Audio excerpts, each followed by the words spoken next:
better do that. If we don't hear, we don't have a quorum. Okay, the live stream's done. So, Okay. and give the Lord.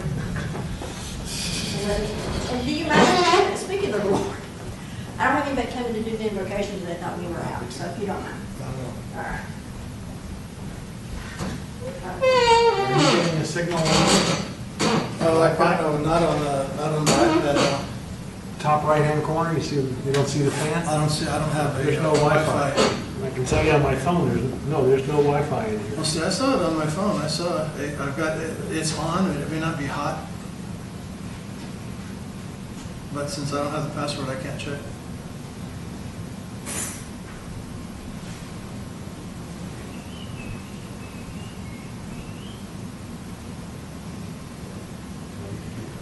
It says, there's no connection to council. It says no internet connection. Oh, that's odd. Because I'm showing one. It's not working in here. It's going to be a short meeting, means we can't get to the 80 pages of backup. And I didn't print them out, so. Okay, yeah. This is telling me no connection on the council Wi-Fi. No.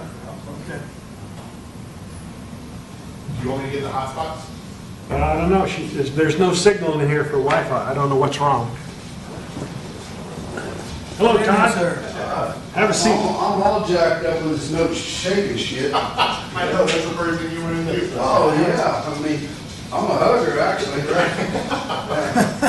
Don't hug John. Well, I don't, you guys, I like to hug girls. Yeah, Eight nights hugs. I do. Evening, sir. How are you? I'm well. I'm well. Good to see y'all. Maybe not under these circumstances, but, Hey, Such as we're life. here. yeah. You gotta sit down there because we gotta be 6 feet apart, so they got us all spread out. Are you serious? You can't sit next to the mayor. You Well, allow the that's poison. not, that's okay. We're hot, by the way. That's all right, too. Hey, I don't like to put my back to you guys back here. I got your back, sir. Okay. All right, I feel warm and fuzzy already. So what's been going on besides this craziness? That's about it. Isn't that enough? You know, I was at the ranch today. Man, the hawks were screeching, you know, looking for something to eat. The birds were chirping, the turkeys were gobbling. I saw 2 turkeys today while I was running around. They're pretty good stuff. Well, the bugs are out. The bugs have been hiding for 3 days because it's been raining, so the bugs are out, turkeys are out. God, the gnats were terrible today on me already. Gnats and the flies are starting to do that. And Yeah, it it's is. 86 in the shade right now. Yeah. 86. Right now. 95%. I'm gonna go home and drink beer. I'm with you. I'm with you. Come. You're I should, hey Jesse, We can maintain Good a evening, 6 sir. We're required to maintain a arm's length from one another, so you, yeah, see, it's that dry cough. Run. I had that call before one time. I know you did.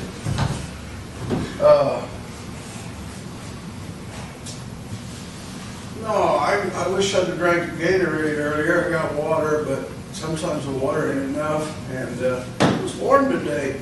Gonna be warm the rest of the week till, what, Saturday? I think it cools down I again think a it's little bit. 92 tomorrow, Yeah, I told the grandkids and the kids, I said, golly, now's the time to come out here and look for shedhorns because the grass is still short and the weeds are short. The only thing is you gotta watch out for the snakes. Yeah, I haven't seen a rattlesnake, but I've seen some snakes.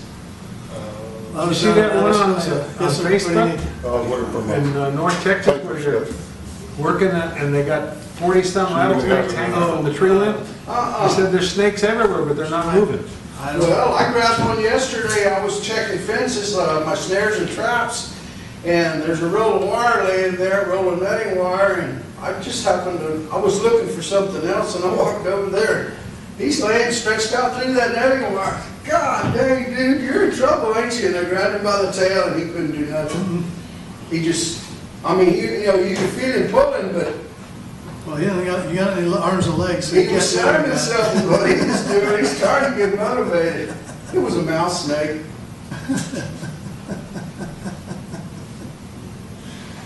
But no rattlesnakes, knock on wood yet, but I told my son-in-law, I said, God dang, You need to vote on.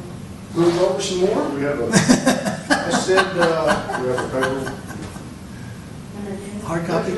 I'll get it for you. I said, I don't know how to protect the grandkids. You can't buy snake boots for little guys. You get chaps. I guess chaps would be the only thing, them I plastic can chaps confirm to you maybe. there is no internet Wi-Fi. Oh, God. See, they'll last how long? That's the ordinance for the budget. Yeah, that's Please it. don't get it. That's a problem. No, sir. I touched it. That's okay. I don't know where you I have my rest so I can breathe. No, You sir. tell me how much money? No. There's hand sanitizer here, there's four. What is this now? That's the ordinance that goes behind the budget amendment if y'all approve his expenditure for the clean out. We have to do the amendment by the budget. Wi-Fi is, or, I'm sorry, live stream is on. You need this. The live stream is on. You need that. I don't know how she did that without Yeah, wiping. I know, I'm trying to figure out why because it's on. This is something new Well, That than what we is, have in here? you don't have It that. goes with it. Really? Yeah, that is the budget that goes with the budget amendment that John is asking for. This is how we give John money. how much? And this is showing on.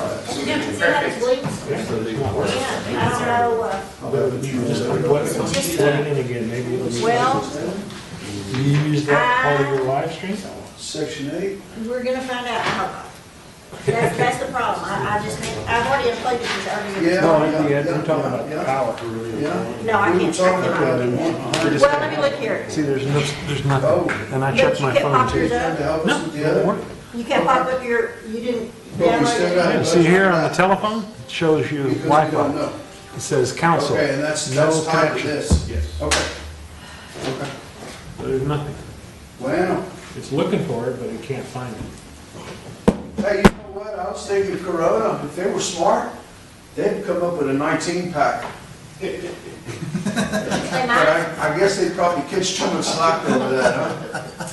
Wouldn't that be awesome?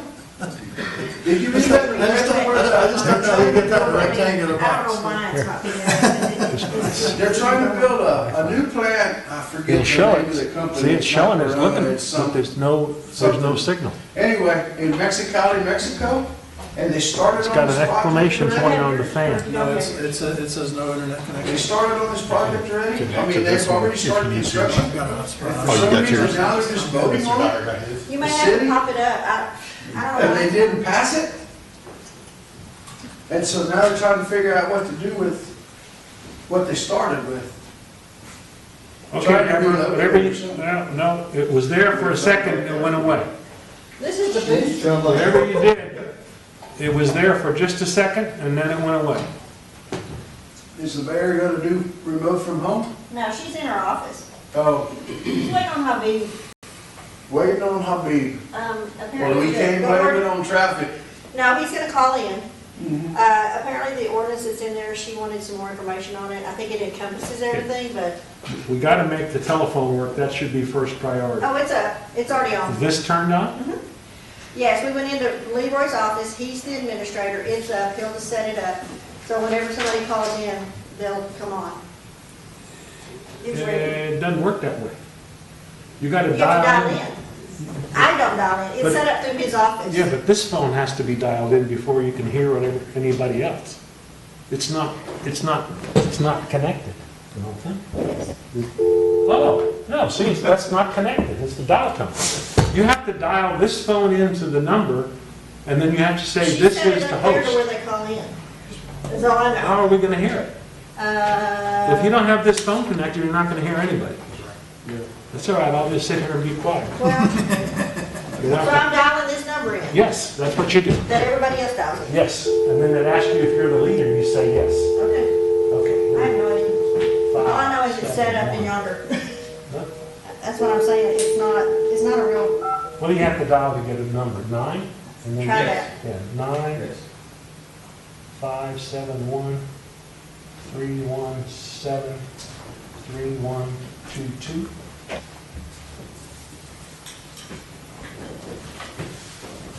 Does it show Leroy the hosting number?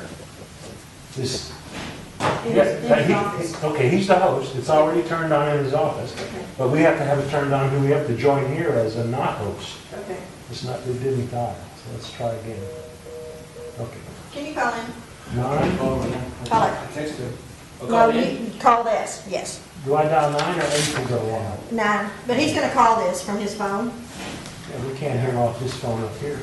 Well, no, John's calling through that number to see if he comes on. I ain't looking into it. Sorry.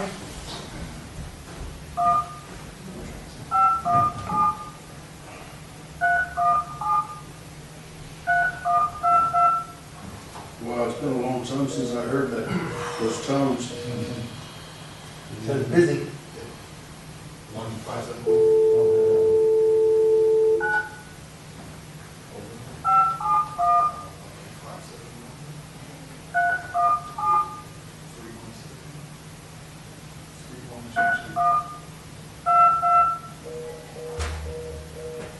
This is not good. It could be so many people have already dialed in, there's no ports left. Okay, I apologize. She left that detail out. And we have to call that phone Yeah, number. but it's busy. It could be that 200 citizens have already dialed in. We can't. Try again. 571 David just got in. So You got in? 317. Well, you can't get in because we won't be able to hear anything because it's not ready. That number's busy. Nobody's gonna get out.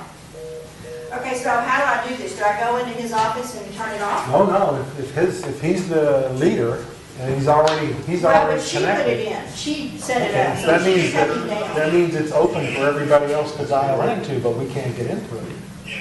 Leroy, hey, I'm here in the, So council chambers and they can't get the Russell needs to phone get out. to work, so. Somebody's outside. Russell? Oh, you got the door locked? Yes. I could have got The machine is here. it. Probably from that number. All right, we got Ms. Martinez and Leroy. Exactly. Just don't have that going. Okay, so if I take it down in the other room, will that turn everybody off so they come in? One time I did. I'm thinking it'll hang up on everybody. I saw you go from the front. Hello, how are you doing? Good, how y'all doing? Good to see you. Good to see you. 3122122. Okay. Let me ask that question. If I go in there and turn everybody off and disconnect everybody, that way we can get in and they can Remember, you realize. I don't know what to tell you. I'm not an expert on that. See John inside. What's inside? All I know is every time we dial the number, it says busy. I shot.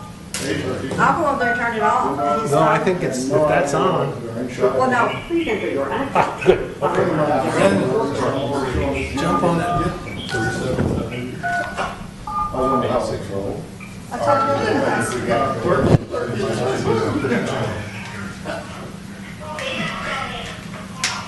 He informed me about that. To enable audio control, please enter your audio PIN followed by the pound or hash sign.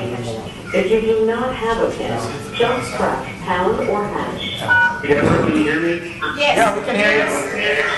Can you hear us?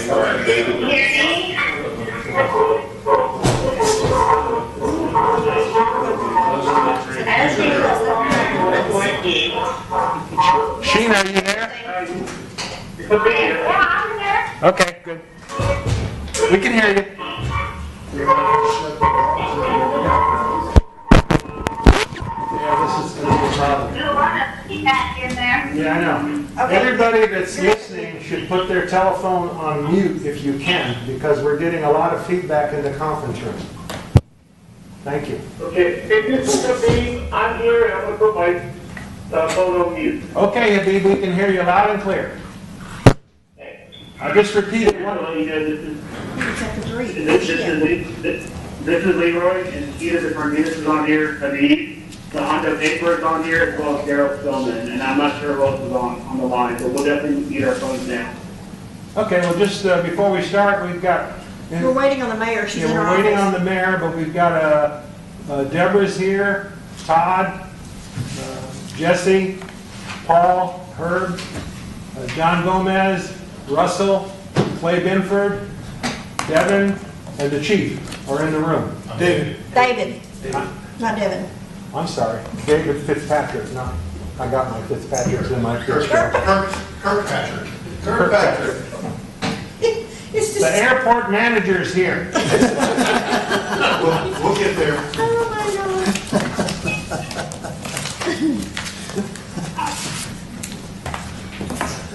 Lost all my places. How long are we supposed to wait before Well, I'm somebody gonna else get is her. supposed to start the I'm meeting? here, she's in her office and she's We've here. already waited 5 minutes. I hear you, let me, and I forgot to put the clock up, sorry. This is it, right? Just for everybody's in the room that may be trying to use the Wi-Fi, it's not working in the room, so. That means that we can't connect to download the background papers that were given to us for this meeting. I'm speaking only for myself. I brought a hotspot in for you guys. I'm good. Your iPad should have a broadband connection on it. You should Which one have- are you? You should have an LTE.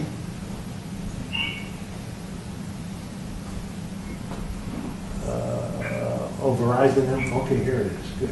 You want me to read the password to you? Then I can just put it in password. I don't know where she is, she's in her office, and she's not.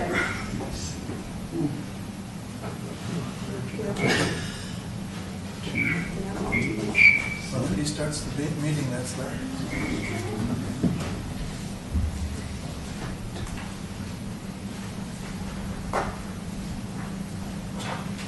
I'll just leave it up there. Does anybody else need to get into Wi-Fi? I'm correct. I put it in wrong, I have to do it again. No.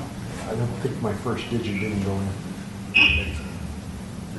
Thank you, I'll try one more time. Hey, you just leave it up there. I downloaded them earlier.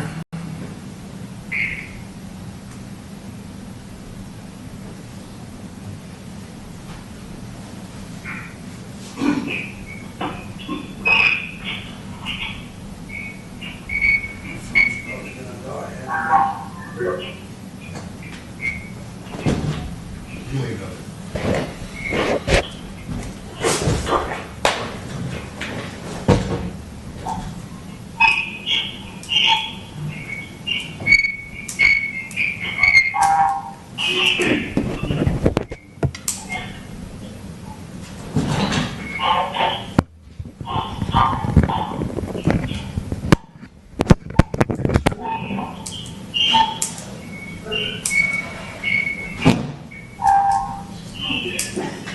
Anybody who's dialed in, could you please check your phone and make sure you have it on mute? You know? She's on her way. So sorry, looking at the wrong clock.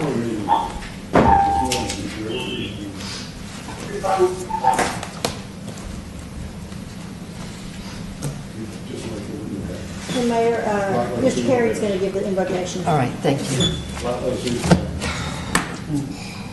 So sorry. All right, we're going to call this meeting, there is no, It's at 3:08, we're sorry. going to call this meeting to order at 3:08. Let the record show that physically present, we have Councilman Carey, Councilman Herb Dyer, Councilman Jesse Byers, and Councilman Todd Shearhart. I keep calling you Schuhart instead of Shearhart. And District 1 is on the phone. And District 1, Mrs. Martinez is on the phone. Mr. our attorney, hi, and our attorney, Habib, he's on the phone also. Yes. And Mr. Vidalis is still ill. He's on. He's on the phone. He's on the phone. The Okay. newspaper's on the phone. and As well as the one newspaper. other person. That's All good. right, thank you. All right, let us stand for the Pledge of Allegiance. I pledge allegiance to the flag of the United States of America and to the republic for which it stands, one nation, under God, indivisible, with liberty and justice for all. Honor the Texas flag. I pledge allegiance to thee, Texas, one state, under God, one and indivisible. Please remain standing. Councilman Carey will give the invocation. Dear Lord, we thank you for today. We thank you that we can be here and that those who are joining us remotely can join us. We pray, Lord, that you would bless us, bless this meeting, bless all the efforts that we undertake this evening, and help us to see your needs met and your goals and desires met. We pray, Lord, that you would bless this nation and help us to overcome this silliness and troublesome virus, and we will soon be back to normal. All these things we pray in Jesus' name. Amen. Amen. Now it's time for citizen comments. Do we have any citizens online that would like to comment?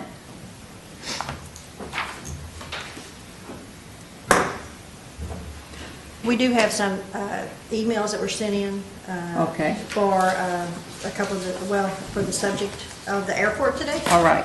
I think you have a copy in front of you. One of them was from Bob Lee, and I don't know if you want me to read them, or if you want, Mr. Dyer, would you like to read it, or? I'll have, who's our airport liaison? That would be Jesse Byers. Do you mind, Councilman Byers, reading Mr. Lee's comment? I believe he sent it to all the council today. This information needs to be done by staff, as which has much of it is, let me start over. This information needs to be done by staff, which has much of it already. The city has had the airport for more than 50 years, so it seems very odd that all of a sudden we want to know the history of the airport and its relationship to the city. There's a written history of the airport up to this point in time. The history has been compiled and maintained by the Airport Advisory Board over the years and presented to the council on numerous occasions. It is available at any time.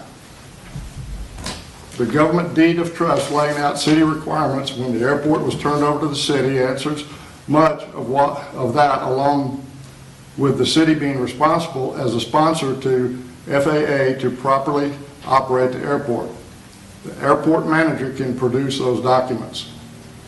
The primary contractual relationships at the airport are with the agricultural lease, the Medina Valley Little League, and any other providers of communications and janitorial services.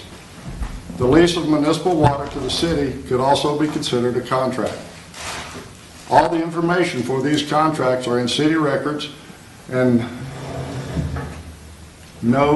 can be made available by the city secretary or airport manager. Limitations on use of the airport are defined in FAA rules. Additionally, the airport must abide by its 39 different grant assurances, which also include proper accounting of airport funds and revenue. Every year, the airport re-signs the ramp agreement for the field facility maintenance, and our 20-year obligation starts over. Currently, the airport is obligated until 2039. If the city goes against these assurances, we risk a cessation of funding and could be required to pay all grant monies currently given under those grant assurances. It is well over $5 million. Future development of the airport is a specialized field and must be done by entities experienced in airport planning. The Airport Advisory Board has recommended a professional study with future development suggestions be accomplished, and the airport manager has been working with TxDOT Aviation on the cost and scheduling to get that done once approved by council. Estimates are a comprehensive study would be over $25,000, and as such needs to be working into the airport budget and available grants. These questions should be handled through staff in coordination with TxDOT Aviation, who closely monitors the status and all development of airports under its responsibility. Staff can bring back this information to council, and if there is any area left that council believes additional information, then they can address that at that time. The unanswered question is, why are these questions coming up at this time and for what purpose? Recommend council have a workshop to flesh out What are the mayor's intentions with this information so the efforts by staff can be more sharply focused on getting answers that really serve that purpose? Okay. And then we have one from Mike Arnold, who is the advisory board president. Yes. I'll read it. This is from Mike Arnold, advisory board president, and he asks, I understand there's a council meeting at 3 o'clock, and I understand a topic on hiring lawyers to review airport situation is on the agenda. I'm back working at HEB and can't be there or view. If possible, I would like to submit a comment to council in lieu of participation. I would like to recommend that the attorneys review with the airport board or myself as chairman the board's recommendation to council and the work ongoing with TxDOT, FAA, and others. That was Mike Arnold. The next one is David Kilpatrick, who just got off the phone with Sammy Shearhart. He is unable to send an email and is restricted to his home. He asked if I would put some points in an email and get it to you so council could see. Sat on council from 1959 to 1969. Mayor from 69 to 74. Oh, this is his father. This isn't Sammy. Yeah, this Correct. is senior. Council member from 82 to 87. He has been part of the airport and water well, part of the airport, and I'm not sure about, that's kind of ambiguous. Anyway, and the water well since the original request in 1967. Not sure what that means. All documentation has been provided on the well at the airport. What it was drilled for, who paid for it, and who filed with the FAA. All of the money used to install the well came from the airport revenue CDs and a $5,000 loan from Castroville State Bank. The loan was repaid using revenue from the initial leases of the airport farmland. Mr. Floyd Satleben, my dad, received a 5-year contract for $1,066 annually, along with Mr. William Eckley, who had a 5-year lease at $865.10 annually. All paperwork was filed with the FAA and the Texas Aviation Committee. Mr. Shearhart has a history on this issue, is willing to provide the items or speak to the council. And this is from David. Is that it? As far as I know, that's the only one that I've seen. All right. And then we have this airport revenue diversion. Is this part of the comments from 2012? This right here was provided by David Kirkpatrick on, okay. just for y'all's information. All right. And so I just handed it out, I made you copies. Okay, so that's what this is. It's 2012, Yes. March. All right, any more comments? No?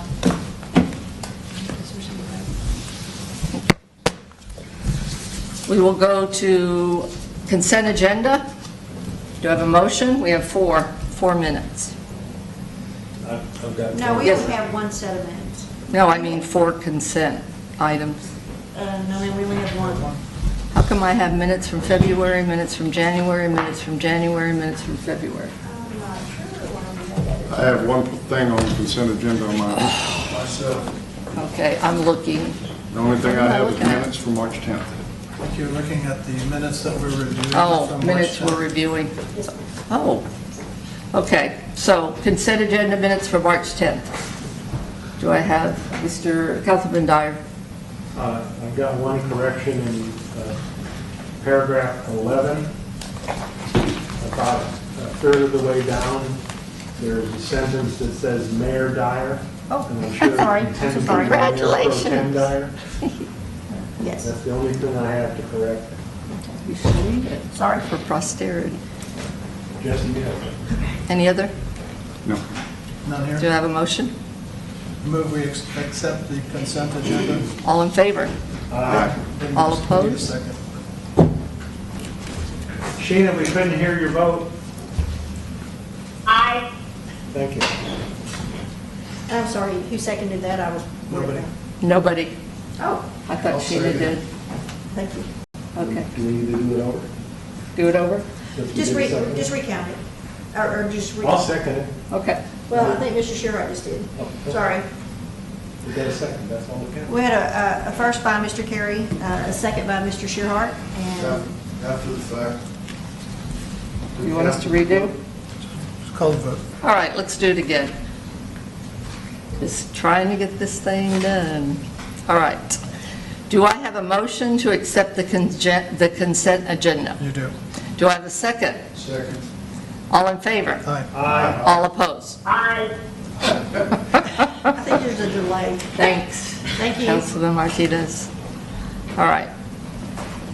Next one is consider and take appropriate action on an ordinance extending the declaration of local disaster, establishing rules and regulations for the duration of the disaster, restricting certain activities, establishing penalties for violations.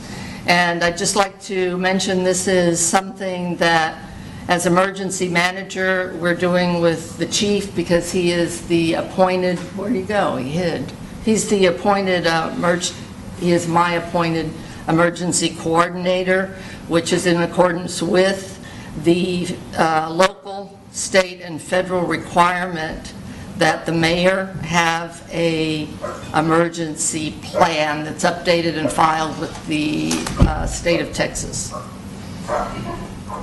So this also means that the governor has a declaration, it goes to Abbott, the president has a declaration, Abbott has a declaration, the judge can do a declaration, and now we have a declaration. And each city has their own declaration. Typically it's 7 days, but we're doing, correct, for 30? That's what y'all have to decide. Yeah. It's only good for 7 originally, and then the ordinance is up to. And that's what we'll be deciding now, because I don't see any more things happening other than shelter in place like other cities have done, but we have to wait for that direction from the judge and Keith. Judge Schuler? Yes, because that's the chain. So, let's look at the ordinance. You guys seen it? Do you have any comments on the ordinance? Where did this come from? Is it just kind of Habib. a boilerplate that, Judge Shearhart actually gave me an ordinance that I submitted, and our city attorney said it wasn't the right one, so he rewrote it. I was just kind of curious, it's pretty long, so I was kind of curious how it came about. Habib rewrote it. It looks pretty straightforward and like it should be, but that was all I was just curious where it came Sure. from. Any others? Any other questions?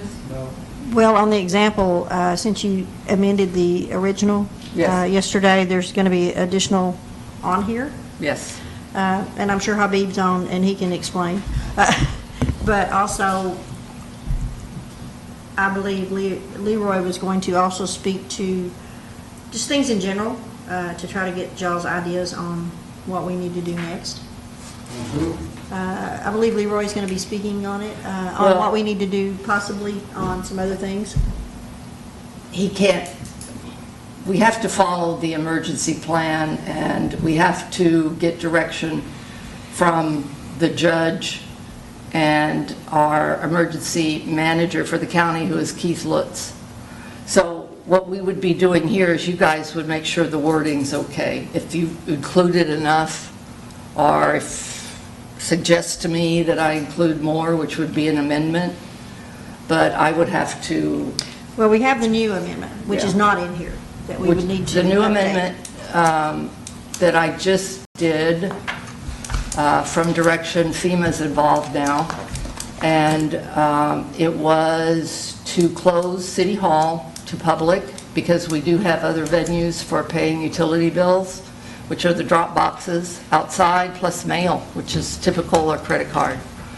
The other one was closing, for some reason, the city restroom was open, I didn't know, but that has been closed also because we cannot enforce gatherings in that small space, and that's something we're not, gatherings of 10 or more, not that people could gather 10 or more, but we can't see who's in there.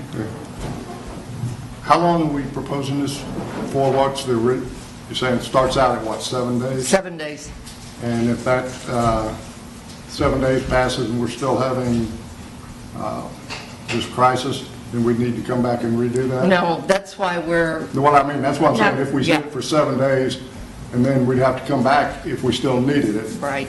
The 7 days originally is to allow the mayor to Right, have, okay, that's what I'm getting at is, we can always come back and rescind this if, like, 20 days from now, things are back to normal. Yeah. So I don't see any sense in not extending this out At least 14 as days. long, even to the end of April. I know, and Habib, I think still on there, he had suggested maybe every 2 weeks, or at least 14 days, and then you'd come back and revisit it. And then there you go, or maybe longer. Maybe Well, he we can- would like to extend it as Mr. What is the question? Sorry. My question is, we're going to have to come back, if we do it at 7 days, then we have to come back every 7 days to renew this. Oh, yeah. And my- So the mayor's order is good for 7 days. You should make your order good for 30 days. That's what I was thinking, till the, like, maybe even to the end of April, that way it's covered, and we can always come back and amend it. That's right. and Yeah. remove that, so Yeah, so that's just my, I think we're you're gonna have, when is your next meet, your last meeting in April? Well, we're not real sure. We can't scheduled. When's the, scheduled. Yeah, so make it to the end of April, that would be fine. The 28th of April is when you would normally meet. okay, then I would make a Yeah. motion that we allow this to go forward to the, 29th or to something, the, or 30th. Yeah. to the 28th of You can make 29th. it 30 days, the mayor is limited to 7 days. By Sorry, I myself. misspoke. It would be the The 21st. mayor's order is limited to 7 days to give the council the opportunity to meet and extend the order. But you can extend it for 30 days. And then you can extend, if the situation is still bad in 30 days from now, you can extend it again. Okay. Well, let me 30 days. rephrase my motion. I make a motion, we approve the disaster ordinance through the end of April. Do you have a second? Second? I have a question there before I'll vote. Yes. I do too. Okay, sorry. Well, we just got a motion second. I'm sorry, who We seconded can that? discuss now. Okay. All right. We'll let Mr. Vidalis, you have a question? Yeah, I need some clarification. So, we've been receiving calls here at City Office regarding our utility payments about possibly helping out with waiving of the late fees, the disconnections and so forth. We called other cities around the area, and they're basically waiving the late fees as well as not disconnecting people for about 30 days. I kind of need some guidance from you all to let us know what we can or what we're really able to do in this case. That's just one of the questions that I have. So what are your thoughts about possibly waiving at least the late fees But- and no disconnect in the next, 30 days until we figure out what's going to happen? We'll definitely work with all the customers if they need a payment plan, we'll let them put them on there. But their biggest question is what about the late fees and the disconnection? And so that's why I'm bringing it to y'all's attention. Habib, I don't really think that needs to be, that would be something separate from this.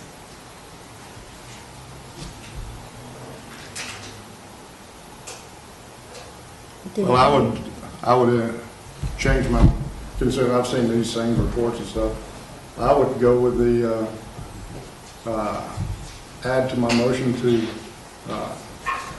waive late fees, waive cutoffs until But we'd have to amend the ordinance. the end of the emergency. I apologize, I heard the mayor ask me a question, and I thought I turned my mic on, and I actually turned it off. That's very good. I would do that too for I me. apologize, but many municipalities are including, those waivers in their emergency order.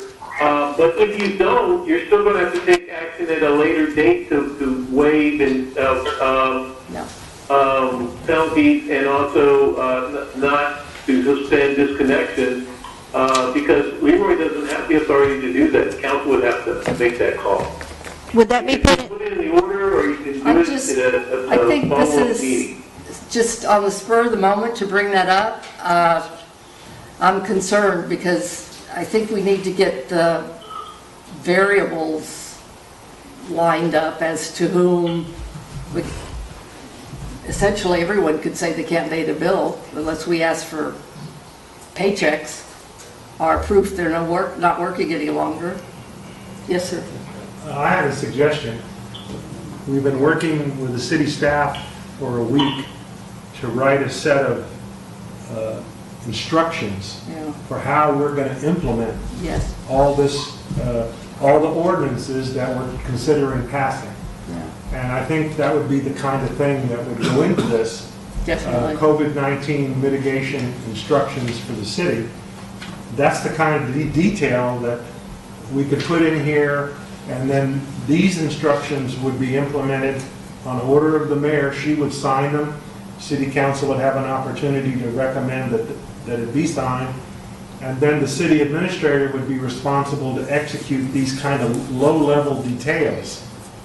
I would suggest that would be a good place to put it, and I'm sure there's going to be other things that we're going to have to explain that are not covered in the ordinance. Yeah, and I'm finding them out as we go on, because I had several businesses call me that they're going to go under our businesses in the city, and they're requesting some type of help also, if possible, with hot tax. That there's all sorts of things I do. If I may, on that, Mayor, Yes, giving financial help to businesses would not be something that would be in the order. yes, sir.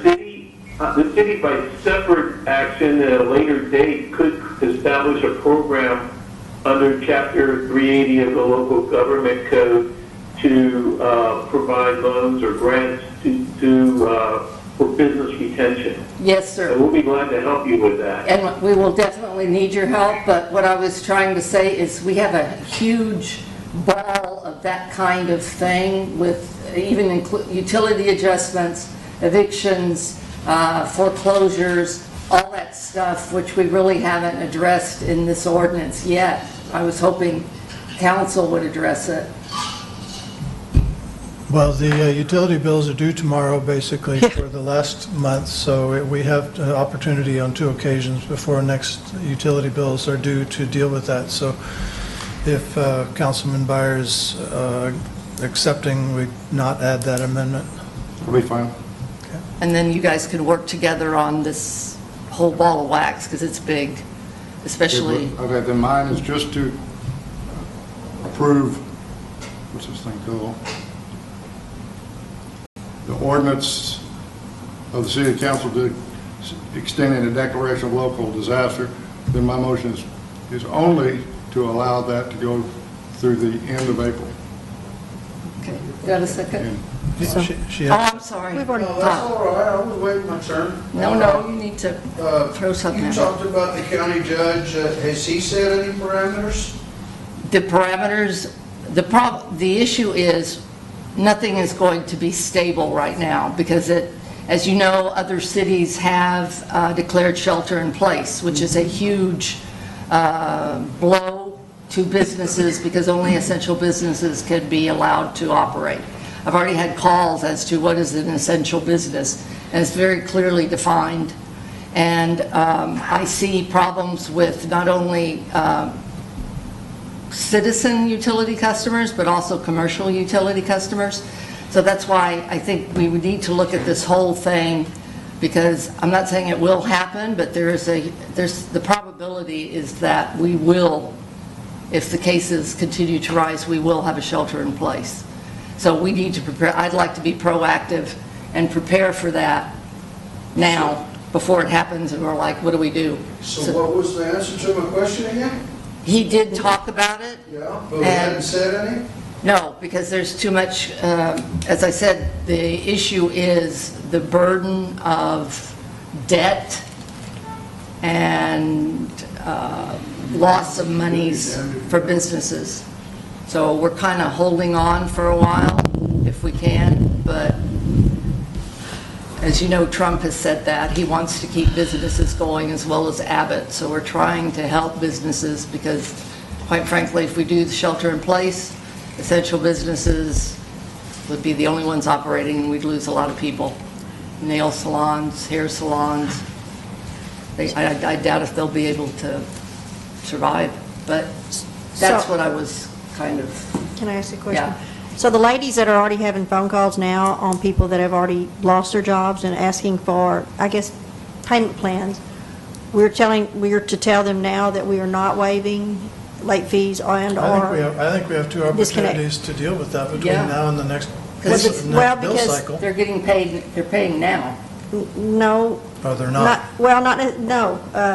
I assume, I know when Patricia checked with the other cities, she did write out on her email that normally we have 250 people, 275 people that normally have issues with paying.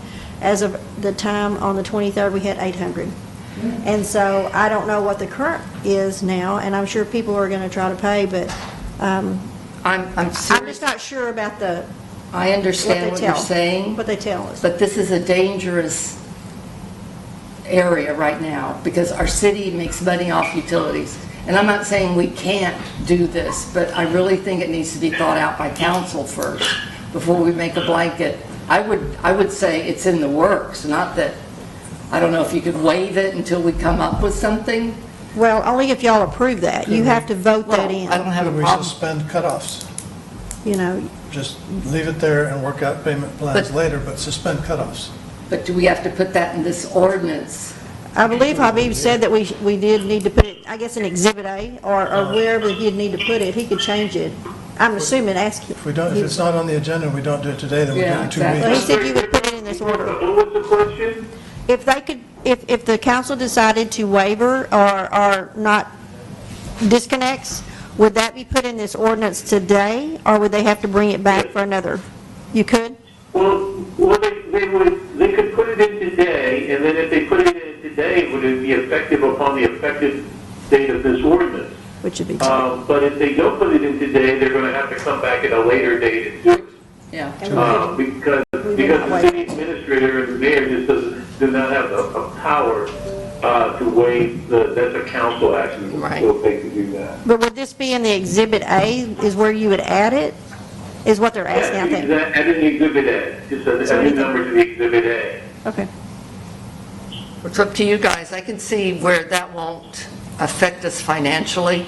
It's not just, we've got to think this out. We really do. I'm not saying we're not going to do it, but yes, I'm I sorry. would move that we amend this ordinance to include a suspension of disconnects until a payment plan can be devised. Okay, wait a minute, I'm sorry. Did we already have a motion and a second for something I'm else? offering an amendment to his motion. What he wants to do is he wants to add on to my, Your motion. Yes. and that will be Do fine. you include late fees in that, or just No, not yet. suspension? Just a suspension. Payment plans to be worked out at a later Yeah. date. Won't be cutting everything off, anybody off until, and that's all. Okay, No late, not. Late fees would be late included. fees, not getting rid of, Not yet. not. okay. So the ladies not would cutting apply. everybody off till, We could have a meeting as soon as possible to discuss that. We talking and about a 30-day I agree that that timeframe? can be added to my motion. That's the lifespan of this The life of the ordinance. declaration? Yeah, mayor's declaration. Yes, Life of the declaration, the end of April. Are you finished with your question? Yes. I got one question on section 6, where it talks about the size of the zone. It says in there that we can enforce these rules in the municipality and in any area within 10 miles of the municipality. I've got a question. It says 5 miles. This says 10 miles Well, on mine says section 5. 6. On section 6 says, can regulate, I'm reading off Hospitals, of page number, well, it doesn't have a page number. How do you? oh, okay, I see where you got it. I got it. All right, you're at the The bottom. last sentence of section 6. 10 miles. Should it be 10, or is it, our ETJ goes out 5? It's Habib. Your ETJ, I think, goes down either a half a mile or a mile, I can't remember. And then we have the extra. I'm sorry? Then we have an extra ETJ. We have a voluntary ETJ. Oh, you have a voluntary ETJ, Right. I'm sorry. And it goes out 5 miles from city limit, doesn't it? No, our automatic ETJ, I think, is a mile, a half mile. And then after that, it's all voluntary. So, no, we have a very small ETJ. So I'm just asking the question, is is the city responsible to enforce these things out 10 miles, or are they only out to the edge of our ETJ? That's my question. Habib? Habib, can you address that? Well, you can just make them for the city, but the statute actually allows you to enforce them 10 or 5 miles. I'm pulling up the ordinance now. Give me just a second. I mean the statute. So the statute is 122.005. To prevent the introduction of this felony, including quarantine rules, and may enforce those rules in the municipality in any area within 10 miles of the municipality. So quarantine rules that you're going to apply, you can apply with areas within 10 miles of your city if it's not within the jurisdiction of another city. Okay? That answers my question. And I would, since the corner store, for example, is not a part of the city, that would be considered That's the county. outside ETJ.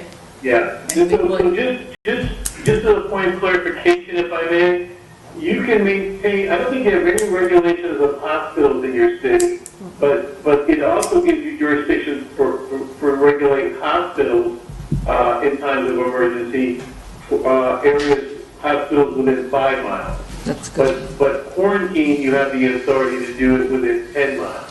Okay. That's where I have 5 miles. Okay, but it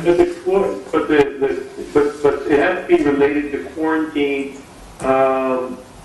to protect members of citizens of the city of Castroville. All right, let's go around again. Any more questions? No more questions? Any more questions, Councilman Dyer? No. And, I need a second to that amendment. Let me get Councilwoman Martinez. Are you good if we go forward with the amendment? Yes, I'm good. Okay. I'll So we second gotta your do the amendment to declaration mine. first? Well, I'm taking his amendment, I'm agreeing to his amendment. Okay. And so, but he made a motion to. I'll make a second on your Okay, amendment. okay. Does that work? Yep. Okay, time out. I had you as second, and I had you as first, but are you seconding that? Well, we have, is I made the motion Correct. to have For this. 30 days. Through the end of April. Mr. Carey made a motion that we Amendment. add in there no, To include the waiver of the disconnects. disconnects. Yeah, we should vote on his amendment first and then Right. on yours. Yes, That's how. it makes it easier. So will someone tell me which one we're starting with? So we're voting on the amendment first. Correct. All right, we're going Build your way to back. vote on the amendment first. Do I have a motion? You had one. We already have it, we just need to vote. Second. All right, so We need to just vote. Councilman Carey's amendment was, To suspend disconnects for the life of this ordinance. okay. Got it? Second. Second? Okay. All right, now, we are doing And Mr. a vote. Byers. Are we And a voting? vote. We have to We gotta vote. vote. Okay, all in favor? Aye. All opposed? Wait. Sheena, what's your vote? Aye. Thank you. Now, Bye-bye. Now we get to do his. Now All opposed.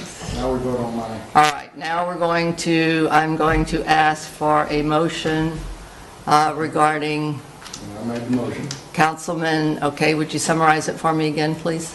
I made a motion that we approve the declaration. All right. And it's through the declaration of emergency through the end of April. Which would be I had 30 days, but I'll look it up. 20, we don't need to say the exact date. Okay. No, I'll get it. Do I have a second? It was seconded. We already have the second from Okay, Mr. Carey. Mr. Carey gave the second. All in favor? Aye. Aye. All opposed? Aye. Very good, Sheena. It's, Yes. it's I very need confusing. it. I lost track there. Thank All you. right, now I have to read this or not? I'm sorry, which one? Do I need to read the declaration or we're good? I would, Habib, do I need to read it or it's just good in written form? Yes, please read it, I'm sorry. All right. we could read the caption. Declaration of, The caption of the ordinance. oh, okay. That's all I need to read. I don't need to read the declaration. All right, consider and take appropriate action on an ordinance extending the declaration of local disaster, establishing rules and regulations for the duration of the disaster, restricting certain activities, establishing penalties for violations. And we did pass, except with an amendment to not cut off electricity. The waiver. And we will discuss further things later with Habib. Yep. All right. The next one is consider and take action on a contract with Fuquay. How do you say that, Mr.? And budget amendment request in the amount not to exceed, there shouldn't be enough, not to exceed $126,562, $126,562, for the televising and cleaning of the gravity line as part of the RAM 2 project, which is the past RAM 2 project. That's correct. It's not correct, okay. It's all yours, Mr. Gomez. Thank you, Mayor. And this is some of the discussions we've had in the past for some work that's going to need to be done prior to some of the other agenda items that are going to be discussed later, presentations. We need to have this sewer line cleaned and televised so that we can get this sewer line functional and ready for that when it does happen. I'm asking for this budget amendment because it's not something that we had in mind or we're anticipating having to have done. And it's not to exceed, as mentioned there. Hopefully that if we get this line cleaned, we'll be able to do, or not have to get the other amounts that are listed on the packet for backup information. We won't need that full amount. So I'm asking for, like you mentioned, $126,562. All right, I said that wrong. All right, I'll start with Councilman Byers. You're right in front of me. Discussion. No, I've looked at it. Unfortunately, we have to do it. I don't think we have much of a choice in this matter. So we're going to have a question on it. Councilman Shearhart? Mr. Gomez had explained everything fairly well, I thought. I'm good with it to this point. Councilman Dyer? I fully support it. It's absolutely essential, in my opinion, to do this as soon as possible. Councilman Carey? We have future customers who are going to be relying upon that line. We need to have a working line. Councilwoman Martinez? No, we've got to get this done, so no problem.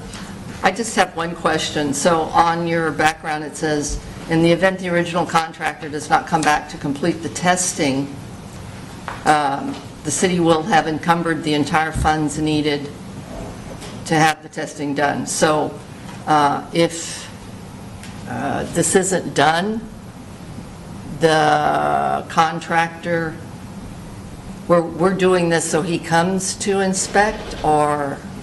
In anticipation that he will come back and finish the testing. Okay, and then if he does not, we have already encumbered funds? Right, to do the testing ourselves. Okay. We just keep, Well, All right, keep good, good, good.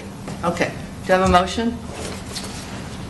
I'll move that we accept, sorry, There's an ordinance in front of y'all. yes. Okay, I have it.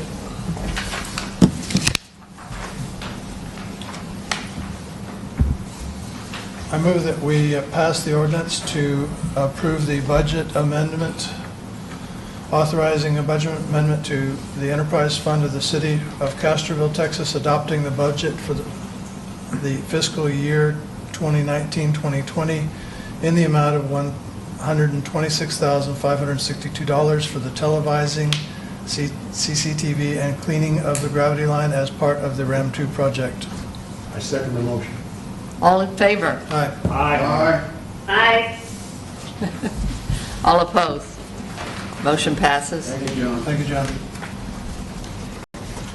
The next one is Consider and take appropriate action on a resolution of the City Council of Castroville, Texas, establishing general and specific parameters, and I thought that was parameters initially, but Deborah told me it's a very good word, for consideration of future development agreements for the city of Castroville. And I'm going to introduce Clay. This I discussed and we've discussed because of the cost and the dedicated money the city is putting into development. We have discussed about inviting other development to join in, and since we need the continuity and the expertise of the person who did the first development agreement, this is something I personally think we really need to do, and it's Clay's. Thank you, Mayor. And for the benefit of the council, Clay Binford, here, special counsel to the city. What we're trying to do is, as the mayor says, provide some continuity and also more of a comprehensive global view of what development in the future might be. I am perfectly willing and happy. I have changed law firms since I was here before, but my law firm, because of the work that I do, is perfectly willing to proliferate the agreement that we have where we represent the city, but the costs that we receive for reimbursement is contingent upon agreements that are being ultimately approved by this council. So it's something that I view, it is certainly not something that is very lucrative for me, but I view it as something that's personally important because of this being my community. So I do appreciate the opportunity to help facilitate this, to be able to provide a voice of what happens outside the world, but also what's appropriate to our community. And I'll commit to this council that I will never bring development for your consideration that I do not view as being fundamentally sound and also beneficial to not only the economics of the community, but also respectful of the history and the growth in the future in a way that I think is going to be beneficial to the overall community. So I appreciate your consideration. Would love to serve this role and happy to answer any questions. Okay, we'll start with Councilman Dyer. I think this is a good agreement. I think it provides good protection for the city. It's modeled after what we did in Alsatian Oaks. It has the same commitments from Mr. Binford that we got on Alsatian Oaks. And just to reiterate, that means if the development doesn't happen and the developer doesn't pay the cost, Mr. Binford doesn't get paid. The city does not have to come up with the money to pay that bill. So there's very low risk to the city. And it gives us some good assurances that all future developments will be well thought through, and that they'll be written in a clear development plan modeled much like Alsatian Oaks, which I think is a very good plan, and I fully support it. Okay, Councilman Short. Sure. No, you summed it up, Councilman Dyer. No further comments or questions? Councilman Byers? Well, I have still the same problem I had with the last round I went with it, but I still have a problem with it in that, and I realize we don't have any money out, but he's not getting paid by us. So in reality, he doesn't represent us. Any way you want to figure it, he represents where the money is coming from, and I have a problem with that. Because if I'm going to buy something from you, and then I say I want you to pay for my lawyer to negotiate with you, and then I come in and I have a bunch of fairly unreasonable, or even reasonable, what I think are reasonable requests that are not what you think are unreasonable, first thing you're going to say to him is, who do you think is paying your bill? I'm just wondering. So I have a problem that we either need to pay our attorney and they work for us, or they're not working for us. Yeah, maybe we get the money and it goes through us, but everybody, the person that's providing the money, us, and Mr. Binford, know where that money is coming from. Second thing I have a problem with, it says engagement, the letter, the Honorable Mayor and Council, this first paragraph, it says, Part 2, conduct an analysis and prepare a report concerning the city's airport property. That's a separate item. No, That's a separate item. I realize that, but this is the part that we're, That's a separate item. Hold on, I did include it in a single engagement letter. I can obviously split them apart if necessary. I was Yes. trying to be... We I can want it wait till split. next time. for you. Please. Would you like me to wait on the next one? Please, because I need That's to fine. present it. Okay, it was just in here, so. All right. All right. Then Sorry. that's my problem, but I think we either need to pay the bills and the man directly works for us, or he's not working for us. I'll add something. This is not an ironclad that he goes off and makes his own, talks to Todd or Russell or somebody on his own without any, communication with us. He will always be in touch with me, always. And before anything is done, he can't just make decisions on his own. They have to be presented to council. So in effect, you are approving everything he does without paying him. If he says he wants to build 500 homes that all look the same, obviously we could say, no way, that's why we've got you involved. We don't want them looking the same. Then may come back with that. And then, you're right, we're going to say. But I haven't finished. One more thing. He's going to go back over there. May I say- And they're going to say, One who's more. paying your bill? Okay, one more thing. Our current staff, and it's not anything negative, as you're aware of, we have all new staff. And the continuity, the understanding of past development, the assets, infrastructure, they've worked really hard on learning and knowing. But at this time, my concern is if you don't want Clay to do it, do somebody else and pay them. But my concern is the idea, I haven't finished. Okay, I'm not against Mr. Benford. just a minute, I want, For Mr. Benford. What I'd just like to say is if we're going to hire an attorney, we hire an attorney. he's We don't not an pay for it. attorney. We aren't hiring him as an attorney. All right, let me finish. Yes, So, what this would Wait a minute, mean, Are we hiring you as an attorney or not? wait, Yes, I'm special counsel, Okay. but... special counsel. Okay, are we hiring you as an attorney? Yeah, if I could just address a couple of things. I understand what you're saying, but I will also say that I am bound by ethical canons that prohibit what you described. So if you are a lender that goes into a bank, the lender, even though the bank's count is being represented by counsel, the lender pays the fees of the bank's counsel. That, in my world, this happens in 99% of what I represent, is the person who is benefiting from the transaction pays the costs of both sides of the transaction. If you would prefer for the money to go to the city, and then the city determines to pay me based on a legal budget that is memorialized in the development agreement, I'm fine with that. Well, I'm not worried about which way the money comes.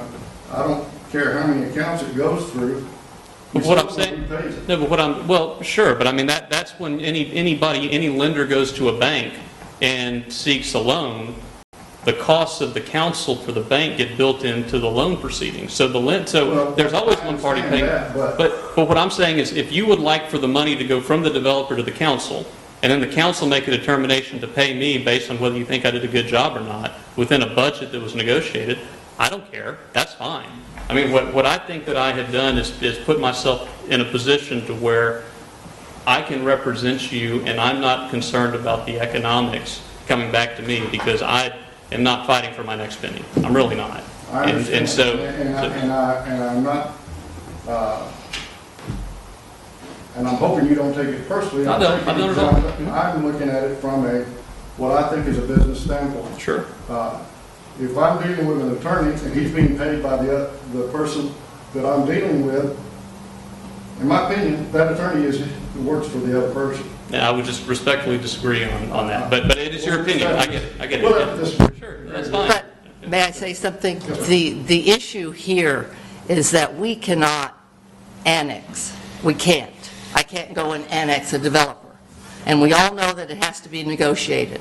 And particularly with huge developments, the city will suffer if we don't have someone who has the knowledge of what to do and how to tie in to our proposed redundancy of our city wastewater and water system. Since Clay wrote our agreement, which all of you approved, I think he is the most knowledgeable and the expert on any other development agreements which would mirror the one you've already approved. And you have no disagreement. No, but let me finish. So, as Clay said, if the council, we still have others to talk, and we have heard what you said, and they're well aware of it too. So, what you said is you have concerns about Clay working for himself rather than the city, and perhaps different ways of doing the money. I don't have Clay, I'm just using, Anyone. like I say, I have anyone, not particular, but I have the greatest respect for this man. And I agree with you. He knows more about this than anybody probably sitting here. So I'm not saying we don't want him in our corner. All right, so just so to summarize, what you're saying is that you would like us to reflect on how or who would pay him for his services to the city and to the developer, because in essence he's going to be a negotiator. That's what he's going to be, because we need him to get this development to annex and also buy into the offsite infrastructure that we're providing through Alsatian Oaks. I just said that's my concern. Okay? No, but I just wanted to make sure we understood, because I understand that. I'm not arguing. Councilman, is there a way because you ultimately want the developer to pay this cost and not the city. Is there a way that would make you more comfortable if the money went to the city by the developer instead of directly to me? Would that be helpful to you? Probably, but I don't know how that would, I'm not a... Well, what I would recommend is in the city, the way that this would work, and the way that the city is reimbursed a cost for not only its outside consultants, but also its staff time. And you usually have a negotiated amount on the front end that dollar amount is something. And so everybody understands that at the conclusion of a transaction, the developer would pay to council the amount of money or to the city, the amount of money that was originally negotiated. And then the council and city would have the ability to pay, not only reimburse itself for its staff time, but to pay its outside consultants based on an arrangement. But that way you retain control over the money, and I know that the money is coming from the city, though the source might be originally from the developer, the city retains control over it. But that is certainly something that we could modify and request of the developers, that it runs through the city based on that purpose. Thank you. Councilman Carey. First of all, congratulations on your move. I hope Thank it's you. beneficial to all. Thank you. In terms of something tangible that we could use for posterity and future councils, are we going to get kind of an outline, or you want to work up I know that you're familiar with this top to bottom. Sure. I know that we have copies of the development agreement that I could refer to. Sure. But the next council's not going to have that. And so I'd really Right. love to see something laid out in terms of approach, guidelines, outline, and so on. Absolutely. Okay. That's really all I had. Thank you. Okay, thank you. It's important. And Sheena. Councilwoman Martinez. She's on a delay. Councilwoman Martinez? We lost her. Is she muted? Sheena, you still there? Uh-oh. Anybody there? Yeah, I'm here. Okay. On the first item, I have no problem with, because we already signed that he'd be our representative on the development agreement. It's the second item that I have problems with, that I'll wait till we come into the next item. Okay. Everyone's more comment? We're good? I'd like to make one more. I know I've Yes, already sir. spoken once, but I'd just like to say the role I think we're putting Mr. Binford into is the facilitator. And the best example I can give is 2 years ago when we started out with Alsatian Oaks, with iteration number 1, way over here, which is what the developer wanted to do. And the city was way over here saying, no, we don't like that. And in the course of 2 years, Mr. Binford was the facilitator that would go back and forth between the two parties, gradually trying to move us closer to the middle. And he got us to a point where we got as far as we could go. And we compromised, the developer compromised, and we found an agreement. So I see him as a facilitator working for both of us, to both of our advantages.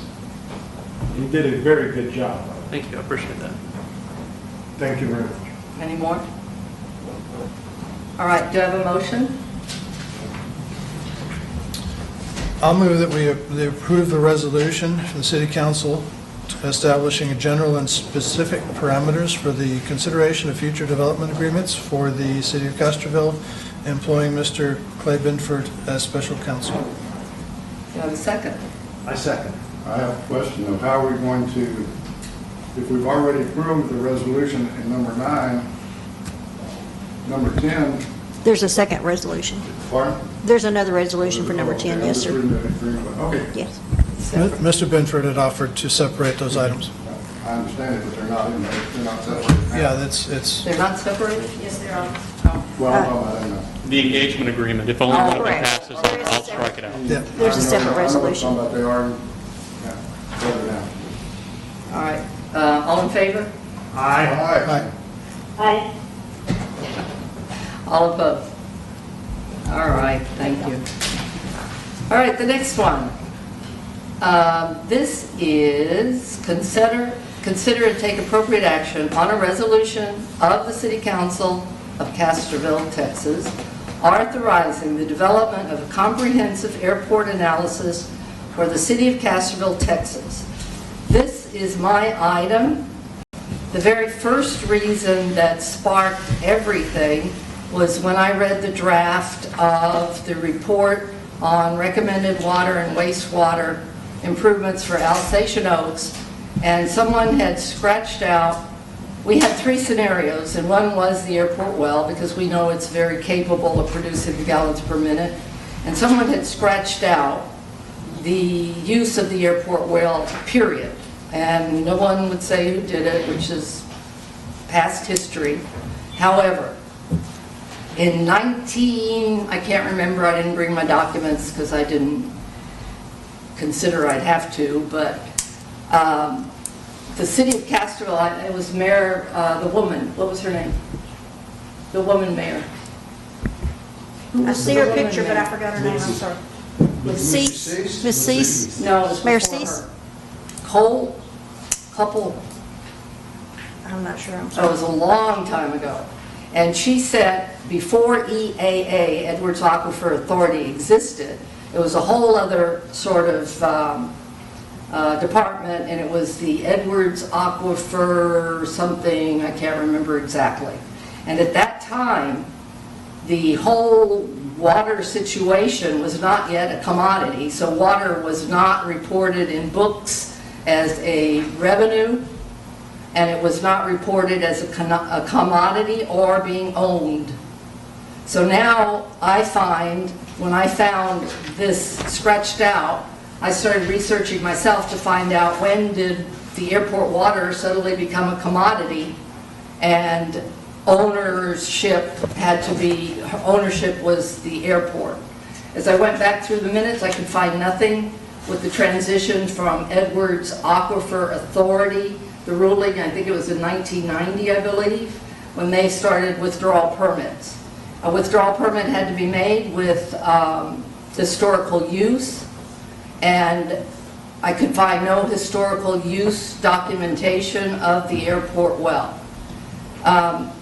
So despite I found all these things now from citizen comments, and I'd certainly like to have them, and staff has been looking into this. I myself have gone through every single minute since 1947 that I could find for documentation, and there is, the biggest point I have is the fact that this water has become a commodity, and that has not been shown anywhere, because again, as I said, the city has never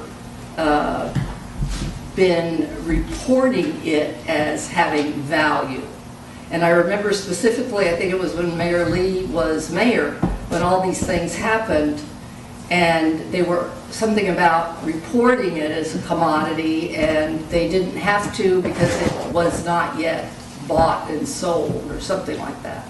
That's why I would like this taken care of once and for all. I'm not saying it belongs to the airport, it doesn't belong to the city, blah, blah. That's not my point. I want legal proof as to who owns the mineral rights of the airport. Because when I read the original lease, the airport size was not that it is now. There was nothing in there about minerals, including water, because again, as I said, way back then, water was not a commodity. So it wasn't something to buy and sell.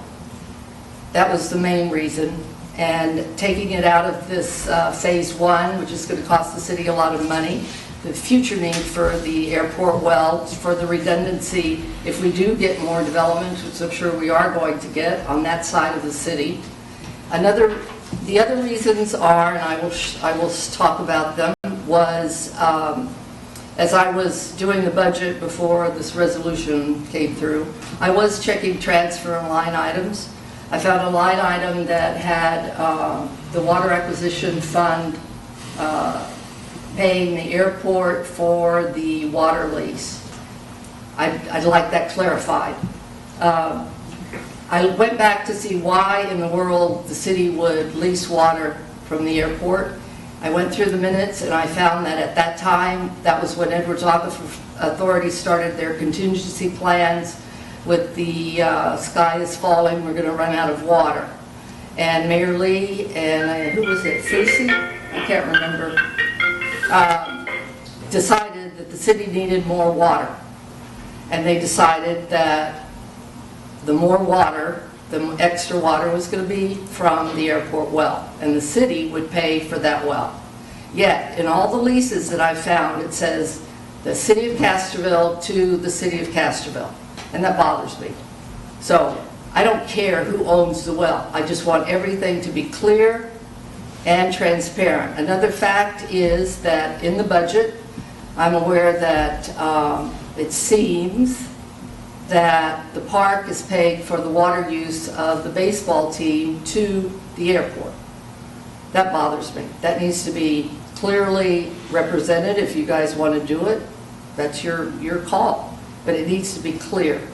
Another thing is the Benderley land was bought on several guarantees, I think bonds and such, and there is no clear evidence as to if these have actually been paid, because I know the bonds have been refinanced.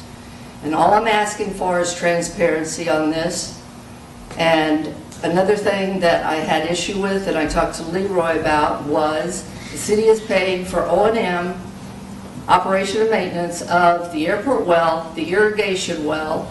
The city is paying for the chlorinating tests every week, which comes up to a substantial amount of money after I don't know how many years. The city is also, I think they just fixed something that I signed a check for that was a considerable amount of money, that if this well does belong to the airport, they pay for everything, not the city. So that's all I'm asking.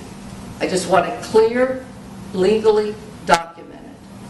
And that includes all the adjacent property that is said to belong to the airport, that is apart from the original airport land that was given by the government, and I can't remember the word, fiduciary or something like that. That is a very small portion compared to what we consider the airport at this time. So all I'm asking for, legal proof. Getting these, I know I was here, I blah, blah, blah, staff can do it. Staff hasn't done it in 20 years. I just would like it done legally. And I think there's some budget issues that legally need to be cleared up. And I don't see staff doing that. So that's why I brought this up. Councilman Carey. Oh, I'm sorry. Mr. Bedford. Sure, thank you, Mayor. So when Mayor asked me about this, I just, talking in consultation with Habib and his group, we have the capacity and the expertise and the ability to do this. I have an appellate lawyer who suddenly finds herself with a lot of free time right now to be able to do things, special projects that we typically don't. She is a fabulous researcher, and we've agreed to match the city attorney's hourly fee, so we're not doing anything that's outside of what the city's already agreed to. We have extensive experience working with Texas Department of Transportation, Edwards Aquifer Authority. I'm a former Edwards Aquifer member of their board, Medina County appointed rep. We have significant familiarity, obviously, with the city, the history, and our charge, as we understand it, is to prepare a factual summary report based on the documentation that's in place going back to the 1947 land grant.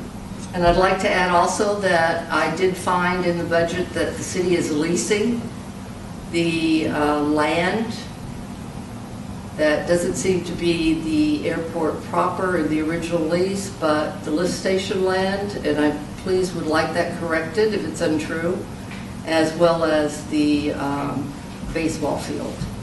And if it's happening, again, fine. Council has a right to decide to do that, but this needs to be transparent and it needs to be budgeted properly, clearly. And citizens paying for revenue, and I know the airport cannot get profits, but paying to maintain their source of whatever it would be called needs to be taken care of also. There is another issue, but I'll talk about that later if I need to. But I think this is very important, particularly in view of what citizens are being paid for, and they're not what they are paid for, and they're not aware of what they are paying for. I'm concerned about the use of the Water Acquisition Fund. I'm concerned about the lease, which was based on a premise that the city did not have enough water, which is untrue because EAA, with our LUEs and all that kind of stuff, we know full well that we will have enough water even in extreme drought. So all I'm asking is, well, I'm not asking, I'm just suggesting that this all be taken care of legally. All right. Councilman Dyer. I've lived here for 20 years, and every time I've heard a question about the airport, I almost never hear a definitive answer. All I hear is everybody's opinion. And we as a council, in the 2 years I've been on the council, I don't believe we've ever been able to get to the root answers of the questions we had about the airport. I know there are many people in town who lived here their whole lives, and they know what happened at the airport. But as a city, we need a formal document that will be written down and be here forever, that's not dependent on 25 different people giving their opinion every time we have a discussion. I respect the opinions of all the people who are closely aligned with the airport. I know they really are passionate about what they do. I'm not trying to cast dispersion on anybody. But I think this is a good initiative. I think this resolution would be very helpful to the city, especially if you look in the future, out 10 or 15 years from now. If we have success with Alsatian Oaks, which I believe we will have, we'll be moving into phase 2. There will be other developments that will depend on water, and that well at the airport will become an integral part of the city's water system. And we have to have a good, solid legal basis upon which we can develop plans. So I fully support this initiative. Thank you. Councilman Sherhart. Do we know that we can get a comprehensive study done for $25K? I have most of the documents.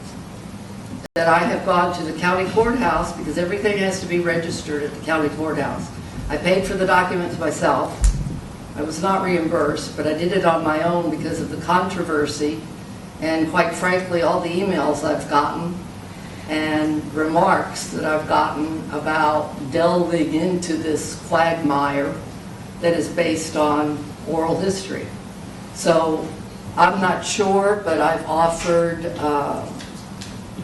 the attorney all of the documents that I have from county, and those honestly would be our legal basis, as well as the change in titles for the Edwards Aquifer Authority and water becoming a commodity, which is something that staff cannot figure out.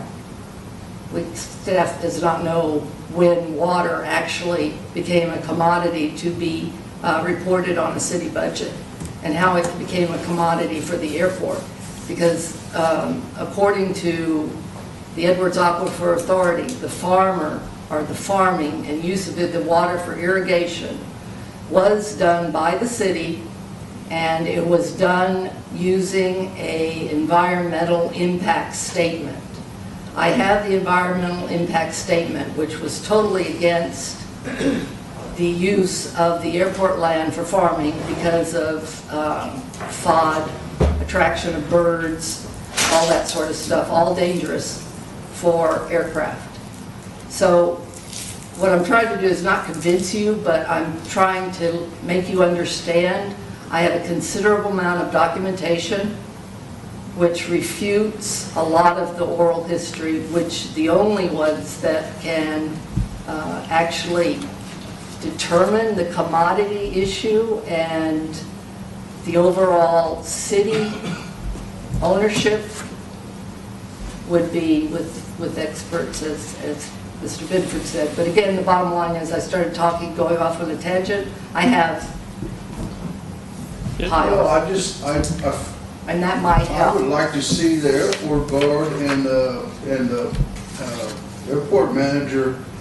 I mean, you talk about hearsay and no documentation. I would like to see them have an opportunity to come up with that same documentation. They have. That's what we've been operating on the last 20 years of this city. It sounds like it needs to be an agenda item then for future. No, sir. It's way beyond an agenda item. I'm talking about budget issues that I personally see right now that are unfair and they are not transparent in our budget that citizens are paying for. I would like to give them another opportunity. Well, Can I explain what I think that this Yes. would look like in order for us to do this? I think we absolutely have to talk to them and see their documentation. I think that we need to have, my anticipation is if we get engaged on this, is to immediately start interviews with the individual members of council and the people that have been around, and allow them the opportunity to provide every piece of documentation that they've got. I would like at the end of this council to be able to ask all of you to write your questions that you have about the airport and what you would hope to accomplish, and give them to Ms. House so she can pass them along to us so that we can be targeted. $10,000 is going to be roughly 55 hours, which is a lot of time for an attorney with this skill set and this caliber to be able to come back and give at least a preliminary answer as to how much more we think we need to do, how much we've accomplished, and what we found along the way, so that we can give this to you in incremental bites to hopefully deliver the comprehensive report well within the budget that you just said. I think that that is absolutely fundamental to get the history from the people that have been here, and then compare it to the underlying documentation to make sure that memories match the reality that they were based on initially. That's my hope, is to come up with a report that says, here is the results of our research, and here's the backup documentation, which is probably going to include oral history for people to fill in the gaps, because I'm not expecting it to be 100%. And if there's something that is missing that is not based on documentation, my guess is we're going to come up with you two recommendations to establish what that new basis is. Get a survey, get a response from Edwards, get a response from the FAA, get a response from TxDOT that would then supplement that report, that becomes your bottom floor, your basis for going forward. Because as Councilman Dyer said, it's imperative when we go through all of these development discussions to know what our true state of play is with all the resources that we have available to the city. And that's why this item was wrapped into the development agreement engagement letter, because in my view the two are somewhat synonymous and they work in concert. Just one more thing. right now, the water lease, the citizens' water lease, they are paying for to the airport. I believe it ends in 2023. I believe it's $31,000 a year, in addition to a lump sum payment made several years ago. And it was a very considerable amount of money, very large amount of money. And I cannot find documentation to support that if it were a loan, that it's been paid back. So that would be my agenda item if we don't go through with this. This isn't a threat, it's just that we need to get the budget items straight. That's what I really need done. So it would come back as an agenda item, which would again cause the whole mess, I assume, to start again. Because those are three things: the continued payment till 2023 for water from the airport, the lease of the land, supposedly airport land, by citizens, and paying the airport to lease that land, and I forgot the O&M on the well, which is a considerable amount of money. Councilman Byers. Well, this item has been brought up, put to bed, brought up, put to bed, using different attorneys, and people just want a different answer to the same question, and they're not getting it. They want ask the same question, and want an answer. They don't get the answer they want, so it keeps being brought up again. It just keeps coming up and being put to bed by attorneys, by councils, and they get pretty much the same answer every time, because they look at the documents that have been presented. And yes, I think the airport manager is very capable of coming up with the documentation to show everything that you've asked. And by the way, and talking about money, if we go forward with this, how do we pay him? Is it out of the, quote, city budget, or is it out of the airport budget? Why don't we just... No, I'm asking a question. No, this is my turn. Giving you an answer. I just want to know. Okay, I'll get who's the going to answer pay the attorney after. fees? All right. Is it coming out of the airport budget? I can give you an answer. Okay. All right. The answer in my mind would be stopping the lease, the water lease to the city. That money. Who's paying the money? Who is going to pay That the attorney? money. The $31,000 that citizens have been paying for the past, what, 10 years? So you're saying the airport? 15 years. Why they're not asking for it? So why would they pay the I don't know. attorney? What do you, I'm not, You're asking to spend $10,000 to $25,000 with this firm to have this an analysis, correct? I'm doing that because if Yes we or no? don't, it's going to be 5 agenda items. 15-minute dissertation. 5 agenda items. I just want a yes or no. You're asking to spend this up to $25,000 for an analysis, correct? Yes, sir. Okay. Who's paying for it? Airport? Is the airport? We haven't enterprise passed paying this for it? yet. Pardon? I'm asking for you I'm to asking- determine that, not me. That's not my Well, determination. you brought, this is your item. Yes, sir. You must have an opinion. I want a, Okay, your opinion. I who's want gonna you pay for it? to accept the item or not accept the item. That's all I'm asking. Okay. I've given you the reasons, and as now by I resolution, pretty well got the budget what you want to pay officer, for it. I can Okay. very well My next tell question- you. Okay, my next question. In the city lease to the, when they're leasing this water, does it state in there who pays for the maintenance, the fees, et cetera, and so forth? When you're talking about 2 different leases, Mr. Byers. Okay. You're talking about the farmer's lease, I'm talking about the citizen's Okay, lease. that's what I'm talking, we're The talking about. citizen's lease is, in my mind, since you are asking me these questions, my opinion, frivolous. It is irrigation water that, were you on council? I don't know when this happened. So I'm but- I'm- No, you asked me, I'd like to finish. Do you know who pays the maintenance? Who- Yes, I do. Okay, The city. do you Let know what me it finish. says in the Councilman agreement Dyer, who pays that? stop, Byers, stop. No. Yes, sir, I Does do. it say who pays the maintenance? I'm gonna ask you and to who pays leave. the fees? I'm trying to Ask answer. all day, I'm not leaving. I want to know just who pays the maintenance? Is it in the lease? Who pays this maintenance and the fees? If it is in the lease, Mr. Byers, which I have not seen because it was a resolution and probably passed during your, I don't know if it was passed during your administration or not. I thought it was passed during Mayor Lee's administration. It's a resolution, and I can produce that resolution. It has nothing about who pays the fees, nothing. The farmer's lease shows who pays the fees. And in addition, a lot of TCEQ violations were paid by the city that were not the fault of the city, but the fault of the farmer. So this is in the past, not now, nothing about Mr. Laban. But I had that information, which you obviously don't, because you're asking me, and you just said that everything was there. I haven't gotten any information. I haven't. Okay. And that's why I'm more than happy to turn it over for a proper remediation resolution as to what is airport property that is not in hock in loans or grants. So if we want to go that far, we'll go that far. I'm just simply asking for transparency. That's all.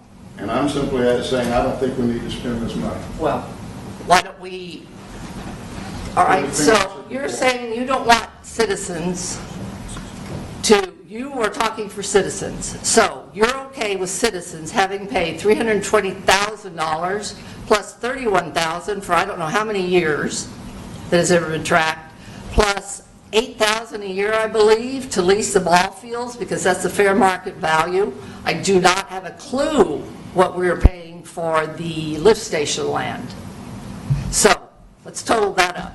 Well, What does that total up to? I'm not going to agree that I... What does that total up to? You're putting words in my mouth. No, sir, this is, these are documents. All I ask you is who's, and you don't know who pays the maintenance and the fee, and that's fine. Yes, I sign the checks. That's fine. Yes, sir, I sign the checks from Public Works. What's in the contract. I sign the And checks you don't do from that. Public That's fine. I would Works. like to know that.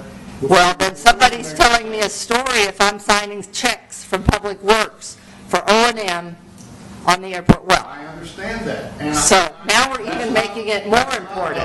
That's not It's what I'm more asking. important. I'm asking what's in the contract, and you don't have that information, and that's fine.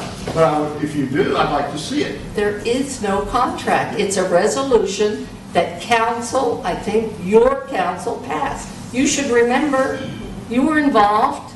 I don't think so. Well, maybe it was Mayor Lee. But we're talking well over 10 years ago. It's a resolution. Okay. There is no contract with the city. Does it for the state in the use resolution of the who lease. pays the maintenance? It's not. I will get you the resolution right now. if you That's all want. I've asked for. It does not say it. It's not a lease. It's not a formal lease. It's a resolution. That's fine, that's all I asked for. All right. And if it doesn't state, it should. In any That's- case. That's all. Councilman Carey.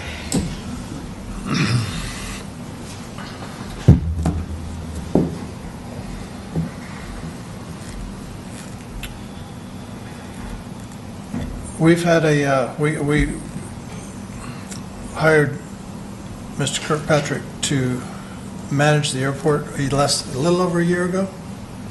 Just about a year. About a year ago, and he's had his hands full. And I imagine that you have had a chance to examine a lot of these documents or not? Absolutely. You have? Yes, sir.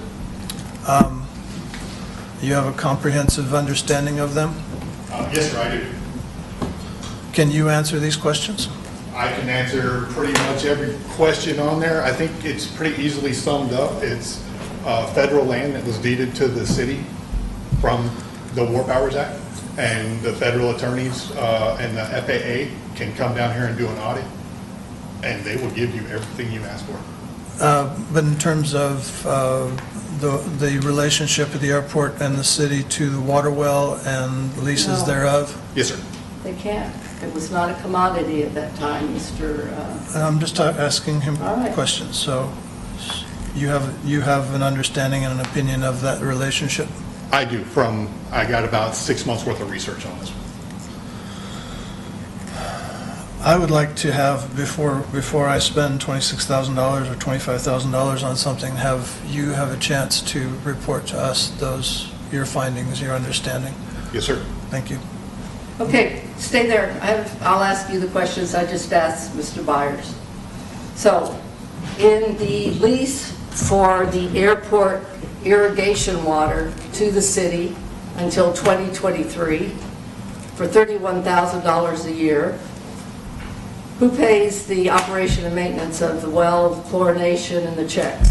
So to sum that piece up, simply, if you will look in the airport budget, you will not see a $31,000 revenue That's per right. year. That's the problem. Because we don't get Yes, sir, revenue you do. from it. That revenue goes through the water acquisition fund. I'm sorry, but if you just look through the budget that's been passed by council for the last several years,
It doesn't show up on the, as a revenue. it was a one-time lump sum We're still payment. paying $31,000. No, ma'am, you are not. All right, that's a discussion we need to clear up. Because I found that in the budget, and I have an email to Mr. Vidalis. And I think when we had 4 months worth of budget talks going through the airport, going line by line, that would have been a conversation brought up during that time. Mr., I just was able to look at the budget. And when I was able initially, that is when I brought that up. I would like And to then the reiterate resolution took that possibility away from me. that in Now that we have January, codified the resolution, I was able to go back through the transfers. in January, you asked me to set up a meeting with the FAA Tech Stop Right. planner. I did so with Mr. Gomez, Brianna, Chuck Friesenhahn, Leroy, myself, and the TxDOT FAA planner. You Right. did not come to the meeting you asked me He to called me set up. personally. So There was a personal call between us. he emailed me, And said you he didn't. called me you didn't talk to again her. just recently. Right. I have a note I to have talk that to email him. as well. But So- this stuff can all be simply explained through the FAA, through their people, through the War Powers Act, and through the original deed. It's a pretty simple way to sum it up, and he's agreed to come down here, or said we can do a workshop in Austin. No, I or would with the like this directors with there. citizens. My problem is citizens are paying for maintenance and operation. That's all. Any additional questions for myself? Thank you. You I betcha. have one more. Bentley Land.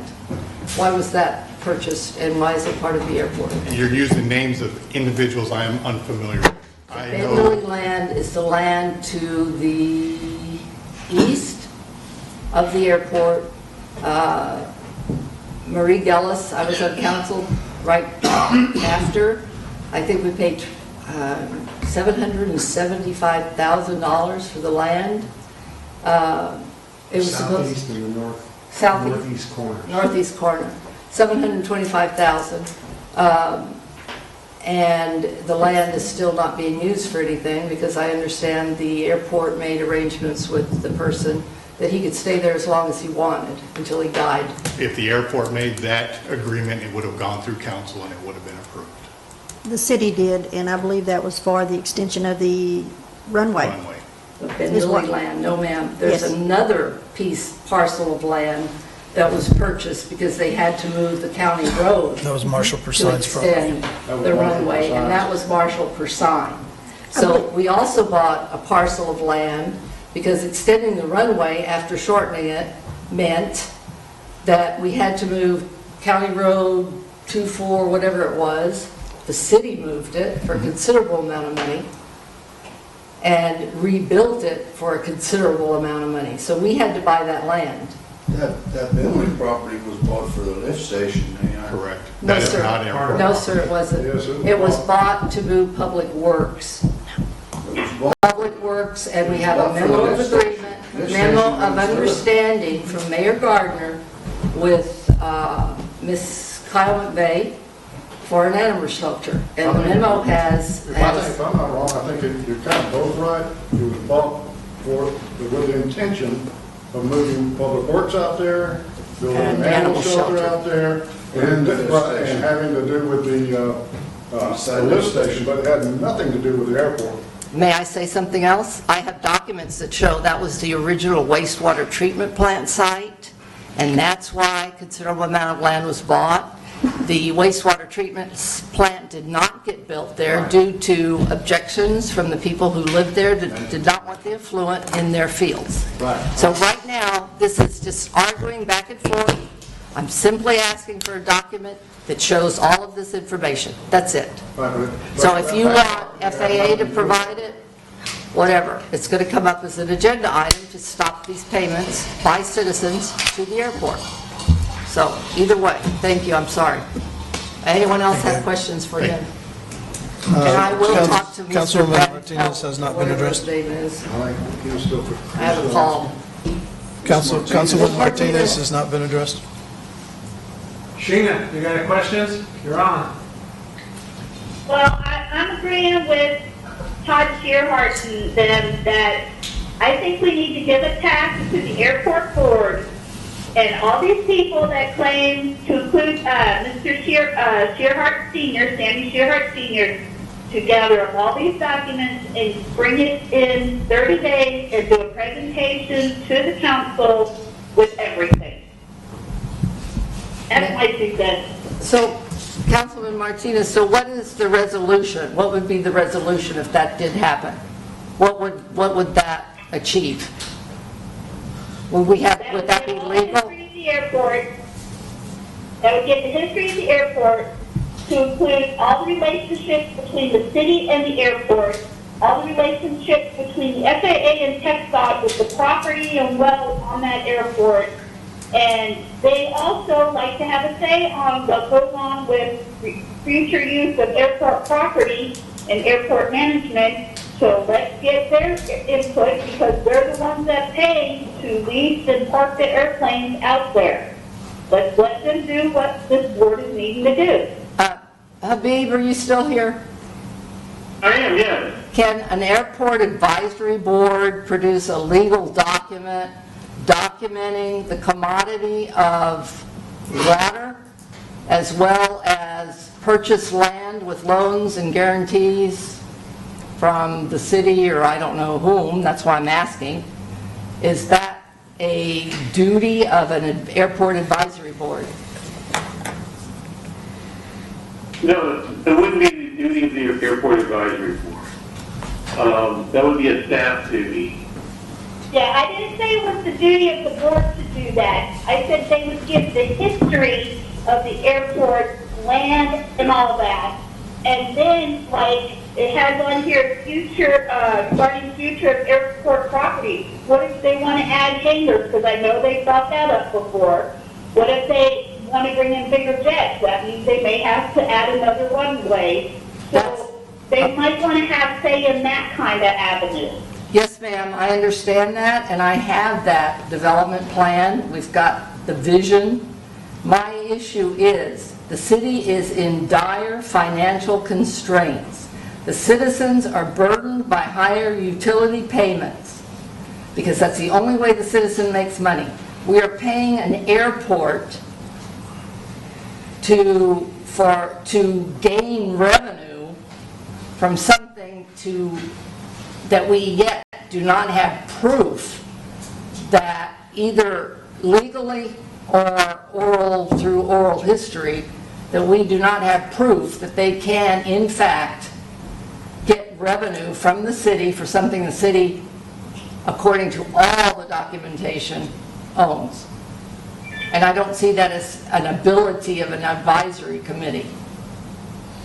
That's not the... Your comments at the beginning of the meeting said they have these documents available and will show the council.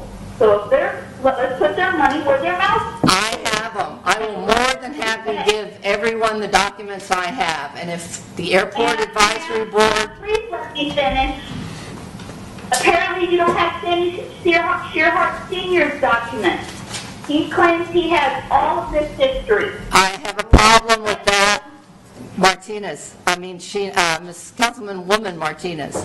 Mr. Shearhart, I've been through this, being accused of stealing and taking records. I question the legality of Mr. Shearhart having city records. I really question that legality, that he has city records, after I went through all the intimidation and whatever it was, retaliation, etc., for not taking records. I think this needs to be done legally. That's all I'm saying. I don't see what that extra process is going to achieve. But again, it's council's. So, all right, let's go discussion again. Any more discussion? Yes, sir. This last hour is a very good demonstration of why we need to do this. This is the same circular discussion that every airport topic ends up in. And we can't get to conclusions because we don't have facts. I think I heard Mr. Binford say that he will speak to all the parties that we've been discussing. He is going to go through and research and interview and collect information and documentation and put it all in one place and do a judgment on that pile of information and give us back a report.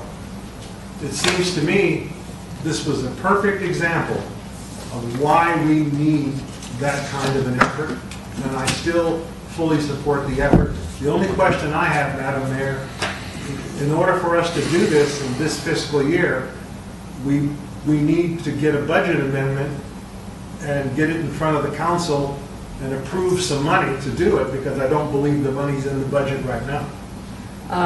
And I would rely on council, because my hope is that due diligence will be done, and council, for the sake of citizens, will get this cleared up. I'm not Leroy has been doing the budget, so I'm not aware of where we have funds, contingency funds, council funds. I have no idea. So that would be, whose job would that be? Attorney Habib? Who would do that? Sorry? How would we find what sort of monies could be dedicated to do this research? You would have to ask Leroy as the finance director. Okay. Hey, by the way, Mayor, you mentioned earlier about the property that was acquired, and the gentleman still has a life estate on part of that property. Mm-hmm. The reason that those terms were agreed to by the city, he reduced the price of the property for that right. Wow. So it was more... And so the city, at the time, the city administrator believed that the property was not going to be used, or that portion that he's allowed to have the life estate on would not be used, and she agreed to that so that they could get the property at a price point that was affordable to the city. Wow. And right there is expert advice that we have, that Mr. Binford would be working with our own city attorney. Thank you. Is Leroy on the call? Leroy? Leroy, are you there? He was. Leroy? Mayor, could I add one other thing? Yes, sir. I think that is, as you talked, Councilman Dyer, I think it's important to point out that Mr. Erkin is in fact leaving the legal profession. I believe that's been announced. And this is institutional knowledge that we will lose. So, I mean, I think that a record has some benefit for statements just like that. Oh, yeah. When are you leaving us? A few days. Today? That's in a few days, I think. Oh my gosh, who's it? Habib? Habib, would you like to say something, because we're all surmising or guessing? How long are you going to be with us? I was, March 27th is my last day, but I will still be available. The firm wants me to do some work, contract work, and so I will still be available. I know that I have some institutional knowledge that might be helpful to the city, and I'll be glad to share that. I mean, if Leroy or somebody wants to give me a call, I'll be glad to just talk to y'all and tell you what I know about any subject matter. Perfect. What was the date? March 27th. 3 days from now. Yes. Congratulations. Retirement. Yes. But I'm up to retirement, but I will slow down a little bit. Thank you.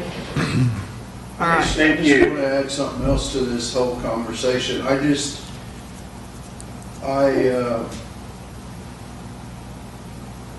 agree with Herb that everything needs to be out on the table, and we need to know, and we need to have it in writing, black and white, blah, blah, blah. And it's been gray and fuzzy for a long time maybe, but I just feel like we're shortchanging our staff as to not give them the opportunity to come up with this information. And that's, if they can't do it, or we're not happy with the end result, then I think we go the direction that you want to go, Mayor. But until then, I would like to give them the opportunity. I feel like we're shortchanging them. David has been working on this for I don't know how many months, because I approached him early on when he was hired about it. And he had records at the airport proper that he had. And I offered to share the ones I had. And I believe we have a council. We have a special counsel working with the airport. Is that correct? I signed a check for something. You signed a check for an aviation consultant. Oh, it's aviation consultant. So that person hasn't been working on the ownership of the airport? He has documentation with me, but not in an official capacity, no. All right. So, Inspections for the American tax thing. sounds like Trump. Who is that? Hello? Somebody's watching TV. Hello, Mr. President Trump.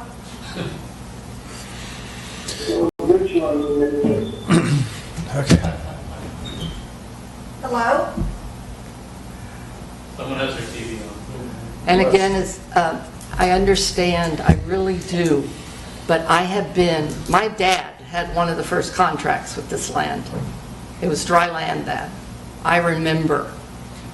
And I remember back then my own personal history and of those farmers that did lease the land at the airport. There was turmoil way back then already. So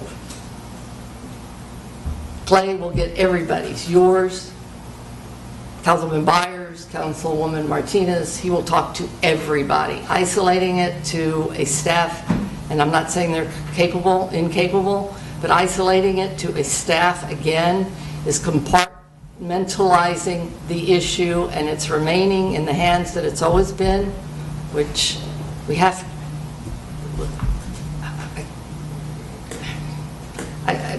it's hard for me to understand why we would do reiterations, and I did not know we had attorneys, hired attorneys before to do this, as Councilman Byers said, because I didn't have that history either. I knew there was an investigation about funds, nothing about the airport water. So I don't know if that's what you meant, or if there was actually an attorney hired to check the airport. Several attorneys through this. Do you have that information that you could give us? Should be in, Deborah? Do you have that information that he's talking about the attorneys that were hired to investigate this already? No, I just have all the information on the water rights and the well, and of course I gave it to you. So we have that. that's what I'm and- talking about, that's. Oh, but that's on file. I got the same thing on file at the county. There was a forensic study done Yes. about 15 years ago. I believe Mr. Scott Shearhart did it for the city. He was paid at that time. But it was really focused on specific issues that they were trying to resolve. To my memory, it wasn't the issues that we're talking about. No, it wasn't. It was a much smaller, drilled down issue. These issues we're talking about are the overarching issues that until we can understand these, we can never really make good plans for the airport in the future. We can't. It's part of the city. We can't develop them. It's a huge swath of land. All right. Clay, are you pretty certain that you can keep that number under 10K? To get you at least a preliminary finding of where we are, if it's another, I can give you a pretty good idea for $10,000, yes. I can. Absolutely. Do we have council funds? You do have the special, and Leroy, if he's back, I'm not sure. You do have your special funds. There is some left, and that's probably what it would be taken out of if you agree to it. Because we're not going to, we I know probably, there's at least $25,000 in the city council special fund that was earmarked originally for welcome signs. It was put in the fund this year, and it's not been allocated to anything yet. oh, that was in the council fund. That's in the budget for this year. I'd like to put it into the motion that we make the motion subject to a budget amendment being approved for not to exceed $12,000 to get us a preliminary report. And then make a decision at that time, let the city council evaluate whether the information that we're getting is the kind of information we're expecting. And I'm sure there will be enough questions that it will probably have to continue a little while longer, but by that time, Mr. Binford should be able to give us a better estimate of something to finish it. I think that's perfectly fair. And then you'd be able to talk to Habib, who has the institute. I'm sure he did the contracting. Sure, we would interview him, and what we would be able to do is be able, and if we get in $5,000 or some amount of time and we say, look, we're not finding anything more than you've already learned, or we'll tell you that too, and we'll write a quick report and at least book in with what we've got. But if we get in and we say, here's where we are at $5,000, I can tell you for another $5, we're going to be able to get you this much more, and if you want it from, all the way to the bottom, we can figure out what that'll be. But, I think that to put some kind of a relatively modest limit on this to get you meaningful information, we can certainly do that. And you shouldn't have to make a budget amendment because y'all do have your special funds, your special project fund, and I believe that, I'm sure it has plenty of that in You just it. have to identify where the money Yes, sir. would come from. Yes, sir. You wouldn't have to do it. We were on that 25 for Well, it was put in there for welcome signs, but, that may or may not happen this fiscal year. There's a lot of hurdles.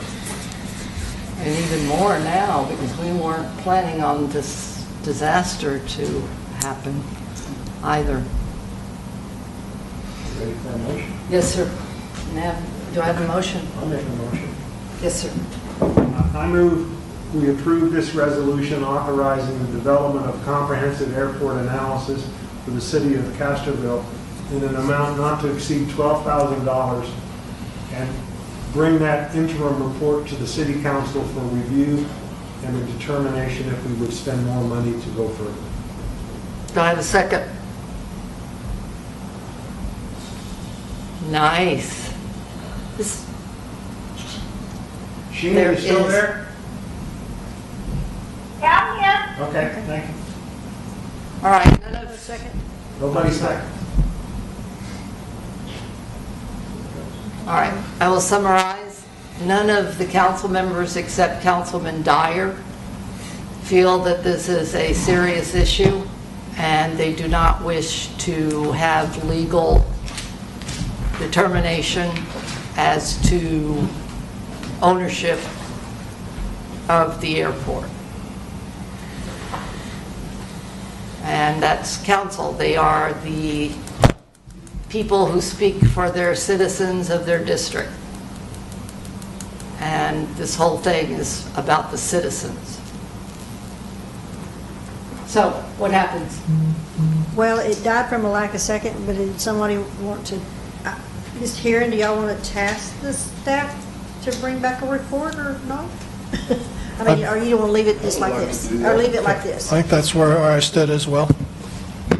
So I would move that we task staff to bring a report, have the airport manager summarize what he has, and consult with the active parties in the actions that have been taken over the past decades. And if we're satisfied with that report, and if not, we can return to this item. I suggest first that I disclose the information that I have to council, and I'm concerned about a lot of confidential information that would be involved and the repercussions from that confidential information if staff would obviously have to use the documents that I have that caused this whole thing. So, well, I guess a non-disclosure agreement, something, I don't know. Who would you have help you? Say again. Who would you have help you? Staff, Deborah, city administrator. All right, and my documents I will hold until I get your information. Is there a HIPAA violation or a personal privacy act violation? It's not public record as of current. My documents are for the county courthouse. All right, those are public record, correct? Yes, sir. Okay, I can go get those. You don't know what to get, but go for it. Why would you want to hide something? Do you want me to really say everything right now? I don't understand where you're going with All right, the records I have. Habib, No, see can I where you're going. disclose confidential information? Ridiculous. Public record. It's public. No, you can, but not in this forum. You would have to have an agenda item where council would vote on whether or not to authorize you to disclose confidential information. Okay. But we're The talking reason about what I'm talking about is the county records show. Oh, Okay. are they public records? Yes, sir. Oh, if they're public records, it's not confidential information. All right. The public records show, however, that the ownership of the well has been, this is something I should not be discussing right now. I don't know how to discuss it. I don't want to bring these allegations up in a public forum. Yeah, so if I may, Mayor, I don't know what you're about to say, but I just would ask you, is this within the parameters of the subject matter of the agenda item? Yes, sir. It is? Okay, I'm sorry. But it could,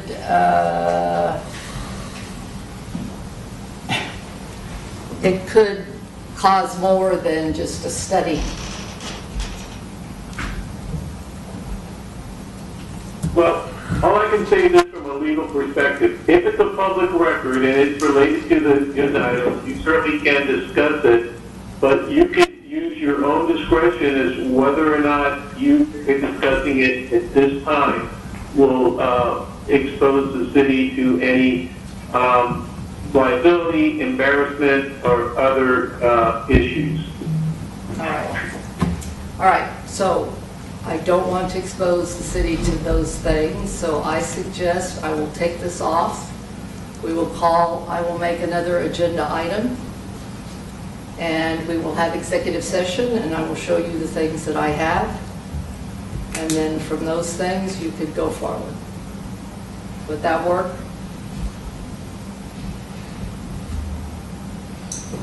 Habib? Yes, that would work. All right, perfect. So, our especially called meeting, because of the Phase 1 plan. All right, we'll think about it later. All right, thank you, Habib. So, I will present what I have to council.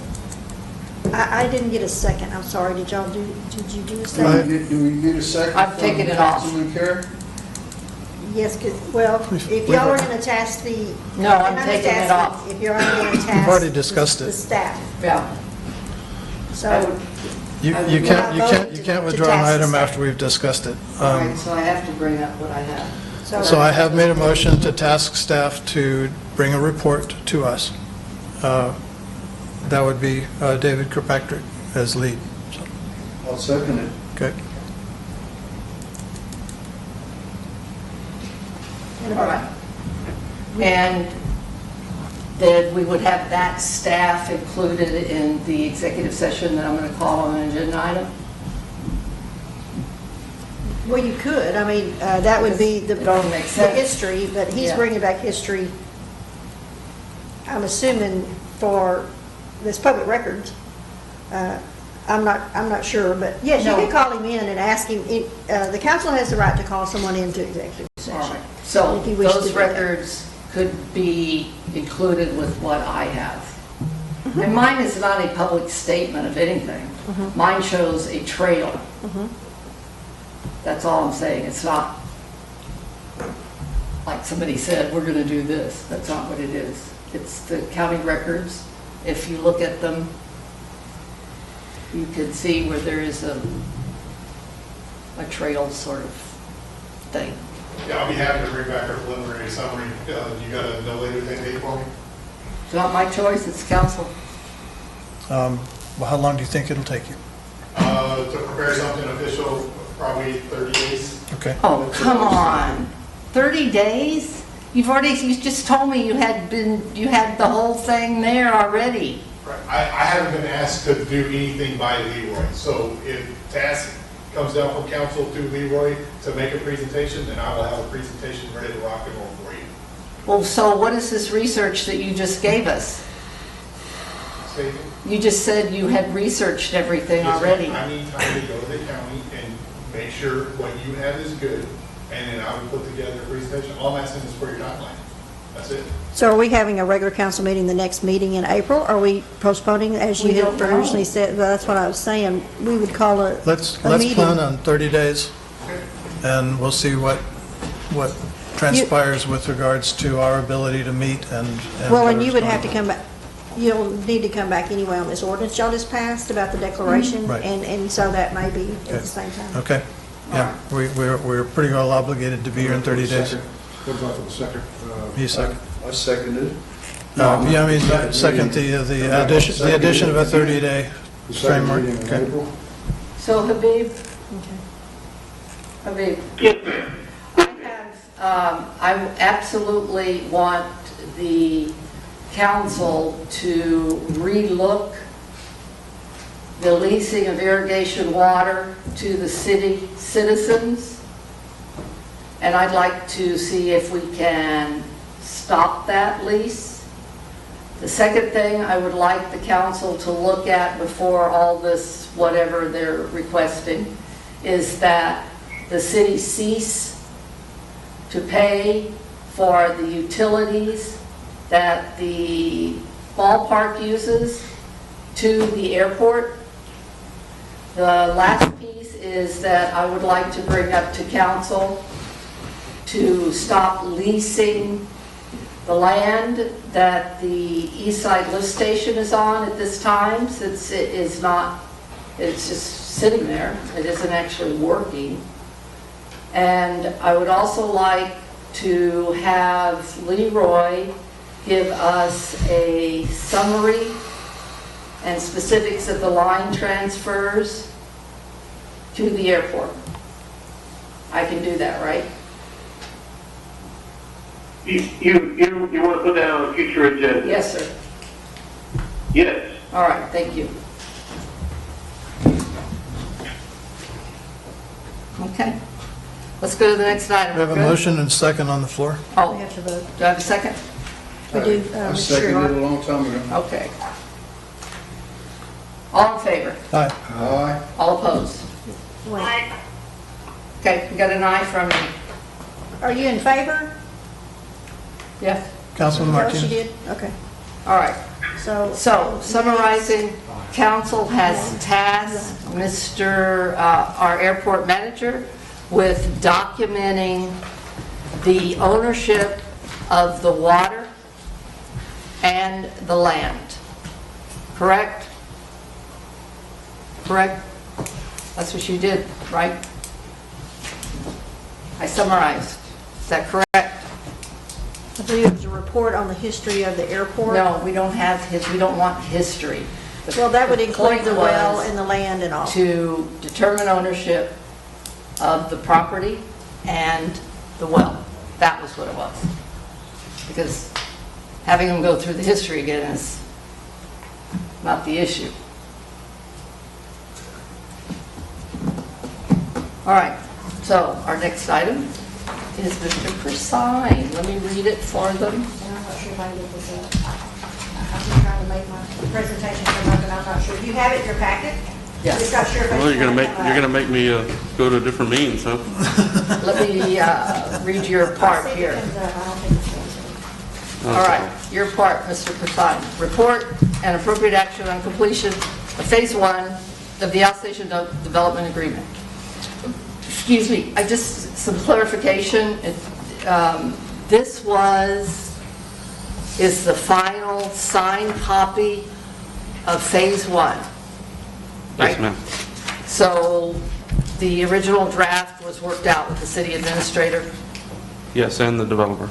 and the developer. So what we have now is a product between the city administrator and the developer. Correct. What you have in your packet is basically our draft report and then the subsequent back and forth with the developer and city staff over the last several months, and includes all the changes that were agreed upon during those discussions. To me, nothing was that significant as far as its changes. The Thank material you. facts stayed pretty well the same throughout. All yours. That's okay. You have it in your packets, right, the presentation? Okay. I'm sorry. So my name's Russell Persine. I work for Respec Engineering Consulting Firm. Council engaged our firm as special engineer to assist when the development agreement for this particular development was under consideration. We were later awarded task order number 1, which is the subject of today's presentation. Task order number 1 was to meet your 90-day, or 6-month, I think,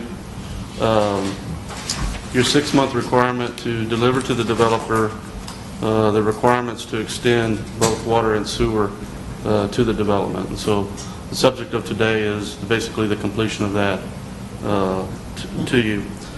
The first, basically to give you a timeline, September 24th is when the agreement was put into place between council and Highway 90 Castroville Partners Limited. The agreement required recommendations within 180 days. By November 18th, we issued a report of the utility improvements that were going to be required.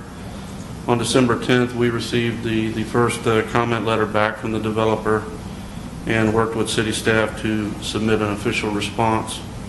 In discussions over the letter back and forth, we decided to just meet and try to work things out verbally instead of trading letters back and forth. And so basically the amended report that you have takes into account those 2 letters, which I think are in the appendix now of that particular report, and also in your verbal agreements. And everybody checked that last week when I sent the final that was in your council packet. So March 13th, we submitted the final report for Phase 1 that amended all those clarifications. So really, I want to just cover the highlights of what the recommended improvements are. Number 1, most of the work is going to be at the Medina Valley Water Supply Corporation well site, which is wholly owned by the city of Castroville. The ultimate goal is to loop that system in with your current system. So currently your your system that has all the wells on this side of the river, extends across the river with 2 8-inch pipes and serves Country Village all the way out to the Chevy dealer. The Medina Valley Water Service actually just serves those commercial properties along 90, being Castroville State Bank, the new Dodge dealership, Tractor Supply, Dollar General, the county building as it wraps around, and then the subdivision that's there along Victory Lane. It just serves those particular customers, and it is not interconnected. It does have an interconnect with the school, but that interconnect is one way. So that system can go to help the school, but the school can't come back. It can't help us. Can't help us. So it's a one way. So that was kind of found during our due diligence here, and I'll talk about that a little bit more. So the premise of this is to loop those two systems. So you have 2 operating water supply systems that are wholly owned by the city, and so at the completion of this project, you will have two of those water supplies interconnected, which adds some additional resiliency to the system. And it actually puts a well online east of the river, which currently is all served west of the river. So we want to increase the storage to 300,000 gallons at that site.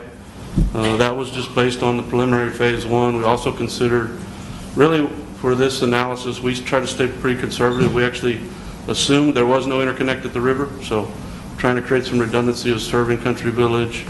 We also have to provide fire flow to this new development and really increase the ability to have fire flow in the current system. That well was tested when it was drilled back in, I believe it was 95. That well was drilled for a public water supply well, and it was tested at that time at 2,200 GPM capacity. So we assumed for this analysis that we could get 2,000 GPM. So we try to, again, be a little conservative based on what the overall capacity is. We would basically increase the service pump capacity, so we're going to pump out of the well more, we're going to pump into more storage, and then we're going to deliver more pumping to the residents. We would upsize the hydropneumatic tanks to deliver the pressure to 7,500 gallons. There's all sorts of calculations we use for this analysis, basically the TCEQ minimums that are required for a public water supply system. There's approximately 300 feet of yard piping in and around the system to make the connect. We will have to add a backup generator to that facility, which currently doesn't exist there. And we do have to upgrade the power at that location. We did learn that there is 3-phase power there. We just probably got to upgrade the service to be able to handle the new pumps. So those were basically the improvements at the well site.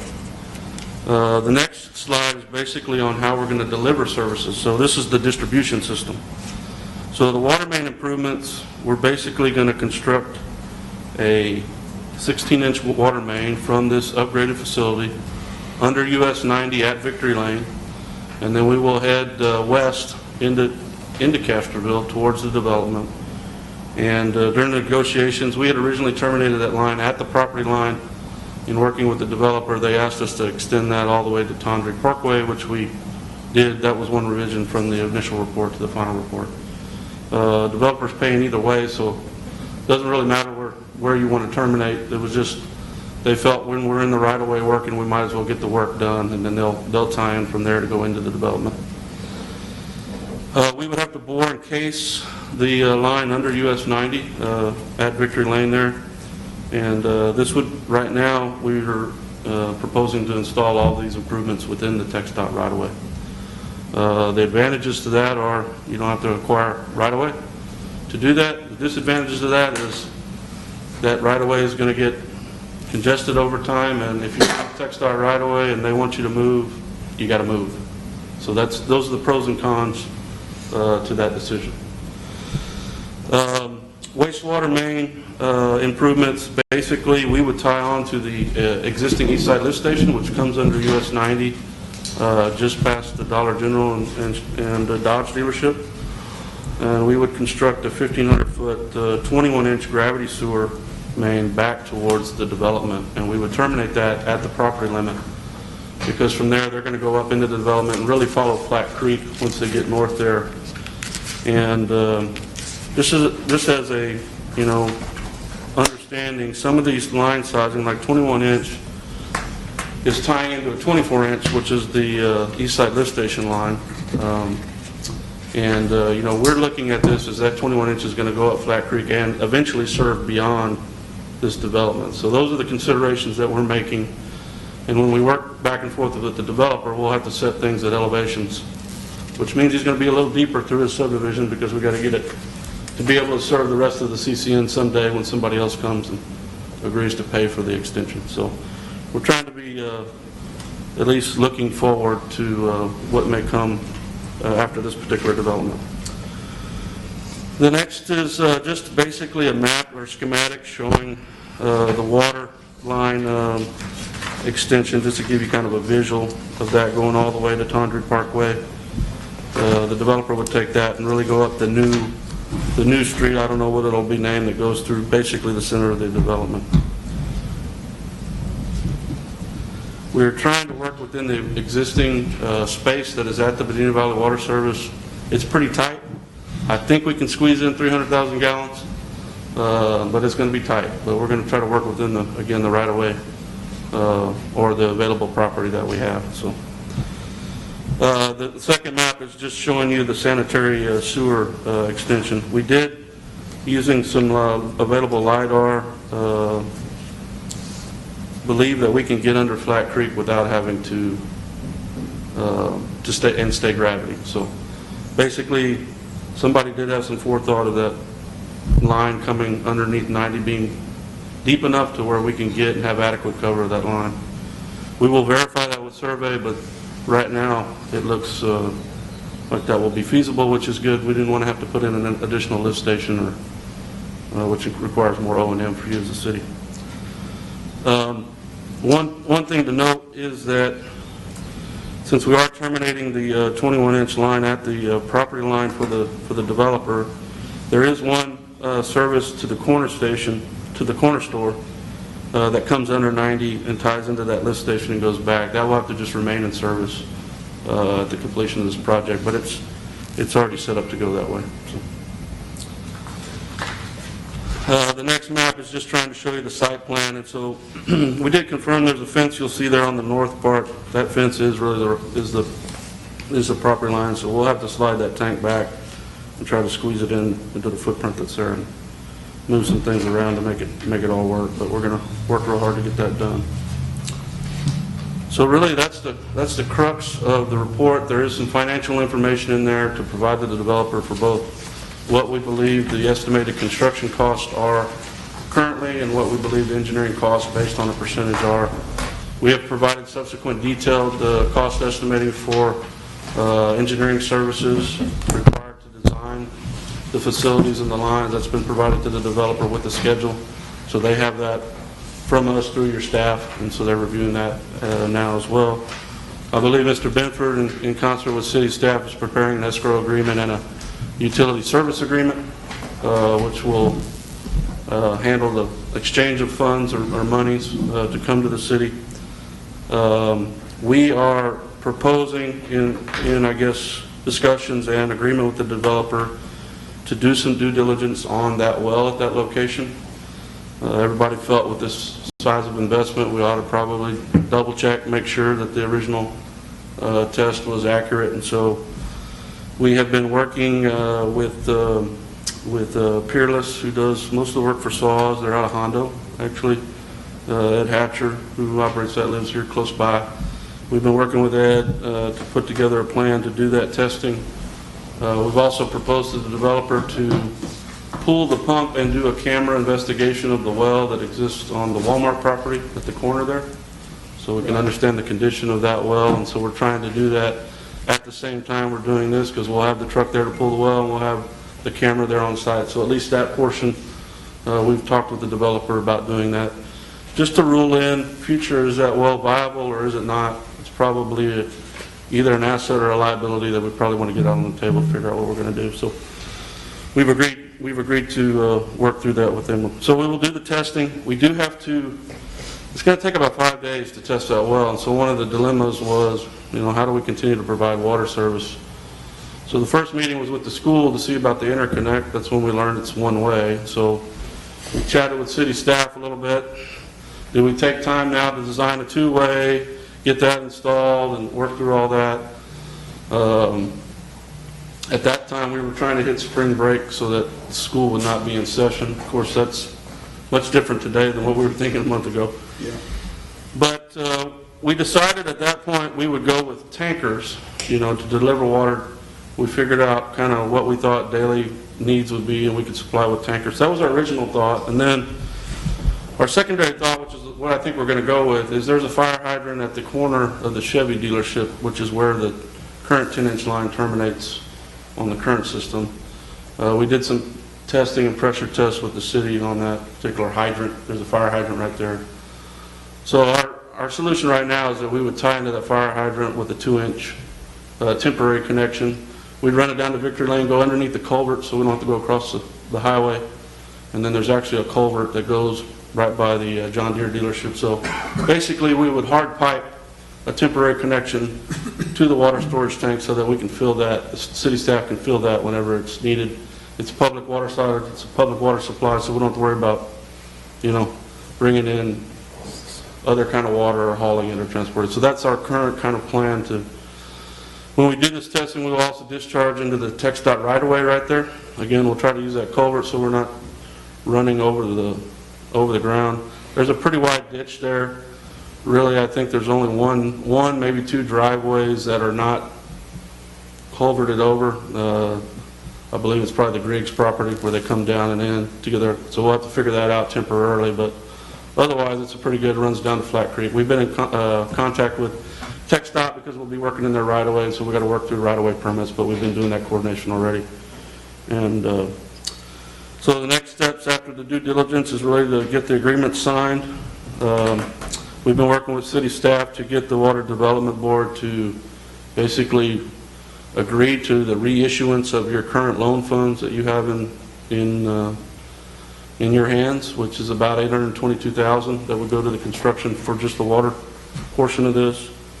And we just sent them another draft letter today, in fact, and got somewhat positive response back. So I think we're close in getting them to agree. Basically, they want to make sure you have the financial capability to deliver the project, and so we're trying to show that the city has done that via the development agreement. And we just had to line out what the city would pay with loan funds and what the developer would pay via the agreement. So, and then once all that's in place, we got to get to design and get things moving so that we can get design done, construction done, and service improved. So that's really kind of an update of where we've been on the services. We have not really been focused with our work on this Task Order 1 on any kind of transportation, or we've been having some external discussions about that. We've been coordinating some meetings with mayor and council, certain council folks in regards to that, but we haven't really been tasked with that with respect to the development at this point. Also, I believe power will be provided by CPS, and so the developer will coordinate directly with CPS. Gas is the same way, so we really don't have anything from a city utility perspective on those particular items. And so we've been really focused on the water and the sewer to get that done. So we're at a point basically where we feel like we've satisfied your requirement of the development agreement that you signed. We believe we have concurrence of that from the developer, and so just here to kind of update you on that, make sure you're aware of that. Any opportunity to ask questions, and I don't know if there's action on this or not, but maybe there was to formalize acceptance. I don't know what staff decided to do. We did, no, I mean, the draft that led to this. Yeah, it says appropriate action. You did? The one from 10 December, when you exchanged letters, you provided those to the city staff, right? Yeah. Correct, yes. You did? I probably got it and I wasn't able to get on my mail. I have, if you look at 2.1 water system. Yes, ma'am. If council read that, it says that the city's system functions as 3 systems with 1 owner and is recognized as such by TCEQ. The 3 systems are the City of Castroville System, Medina Valley Water Supply Corporation, and the Castroville Airport. says one owner. I'd just like to clear that up. Another question I have, table 2.2-1, permitted water systems owned and operated by the city of Castroville. The Medina Valley system says 25 population. Is that LUEs or actual houses? That's usually connections, TCQ. That's just connections. Yeah, they do it via connection, not necessarily by LU. So where do we get 42 as a connection then? 42 on. It's got, I've- it says the estimated population is 26, but then it's got 42 connections. That's Deer Valley and Medina Valley subdivision. Yeah, that's current connections. So what is the 25 or the homes? Yeah, so there's, in that 26. subdivision, there may be 25 homes, but you have the county that's connected, you have Castroville State Bank, Dollar General, Oh, so no, Maxwell, you know, population is not people. correct. Okay.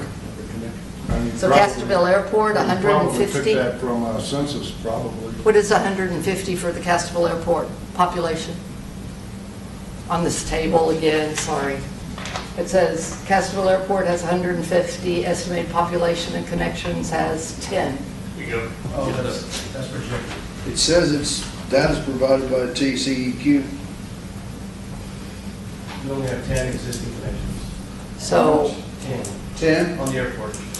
and this is TCEQ, which Yeah, is this is- the authority. This is their data, and their data is based on what you report to them. Exactly. So this is, These came from So us. again, this shows that this is city data because it is owned and operated by the city. I have another question real fast. Okay. I walked it. That's me, I'm obsessive. So I went out there and walked where you guys are going to do the lines and stuff. There's already some row markers. Is that yours or those people that have bought the land? it's not us, I can tell It's you not that. yours? It's not us. 'Cause I saw there's I know lots. that the developer was out surveying the right-of-way, so they probably called utility locates. So those are probably all the utility locates. So- And they came out and picked them up. So that's probably already started. Correct, yeah. Okay. I know they were out several months ago. Okay. That was their first task, was to get the And survey then done. my last question, of course, Yes, is ma'am. that LUE thing. Sure. Because I see you have 236 living unit equivalents. Does that mean, I think we considered LUEs 3 per house? 4. So usually, if it's unknown development, TCQ will usually say 4 per acre. So- That's kind of their go-by. We had a number of 198 at one time, and it's just gone up a little bit because there'll be more business. Oh, okay, so it's 236 LUE. uses of, Yeah. It's more than that, though. Yeah.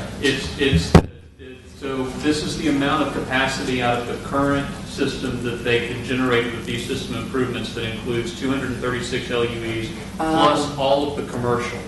So if you look at the total build-out of what Alsatian Oaks was anticipating, this phase 1 utility system expansion is going to accommodate roughly 65% of the great. entirety of the build-out. Okay. It's really phenomenal. great, great, great. And if this does not happen, if you do this well and it doesn't work, Dead in the water. So maybe I should let me type. Okay, so when you say it doesn't work, do you mean the development doesn't develop or the well doesn't produce? the well doesn't produce. Okay, so the developer is concerned about that as well, which is why we're doing the due diligence. And we have 2 documents that are going to be brought back to this council for approval, an escrow agreement and a utility services agreement. The first is an escrow agreement to where the developer is going to deliver in phases the amount of money that it is obligated based on different thresholds. So once we sign the agreement, the developer will pay, say it's $50,000 for due diligence. They will submit the $50,000 to the city to hold an escrow to pay for these due diligence tests. Assuming the well performs, that crosses landmark threshold number 1. The next one will be design. And so the value of the design under this agreed upon plan, $350,000 or whatever it'll be, that'll represent the developer's second installment that's due. They put the money into escrow, then Russell goes forth and designs the plan. That gets completed, they agree with what we do, then it triggers a third installment, which is the bid for the public, or the actual bid for the construction of the facilities. When those bids come in, That is the third piece of this. The developer then has to put the balance of that money into escrow so that the city is never exposed financially, nor is the developer putting $6 million on day one for a well that might not work. So that's how we've structured this. So that's the escrow agreement. The other one is the utility services agreement. If the developer is paying for this up front, they want to know that they have access to the capacity. And so what we are building into this is giving them the guarantee of what's in this report. However, what I'm asking for from them is that they give back to the city the LUEs that they don't have a near-term or immediate-term need for. So I'm conditioning that on 3 years. That's what I've asked for. So if your plans don't call for use of capacity within 3 years, the city could allocate that to somebody else coming in along that line, collect all the money today, with an understanding that when the developer does need the capacity, you'll have to have replaced it and made it available based on their plans. So that's how the two agreements that we're negotiating right now are working, because they're so close on the engineering plan that now we're ready to move to due diligence. I expect that we're going to have those two agreements finalized fairly quickly, but then we'll come back to the council to ask for approval. And this proves what we need to Sky. Thank you. Yeah, and personally, I believe the worst-case scenario is we can't get the capacity, but, I mean, I believe more likely than not, you're able to get more than 400.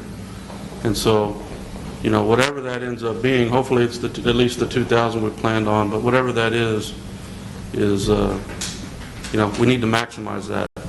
The only reason that due diligence would say that that's not the case is if there's some fatal issue with the well. And if we find that, it's probably better we found it doing this due diligence so that we can address it from the city's perspective as an asset. Because right now, that well goes down, you have no other, you're hauling water.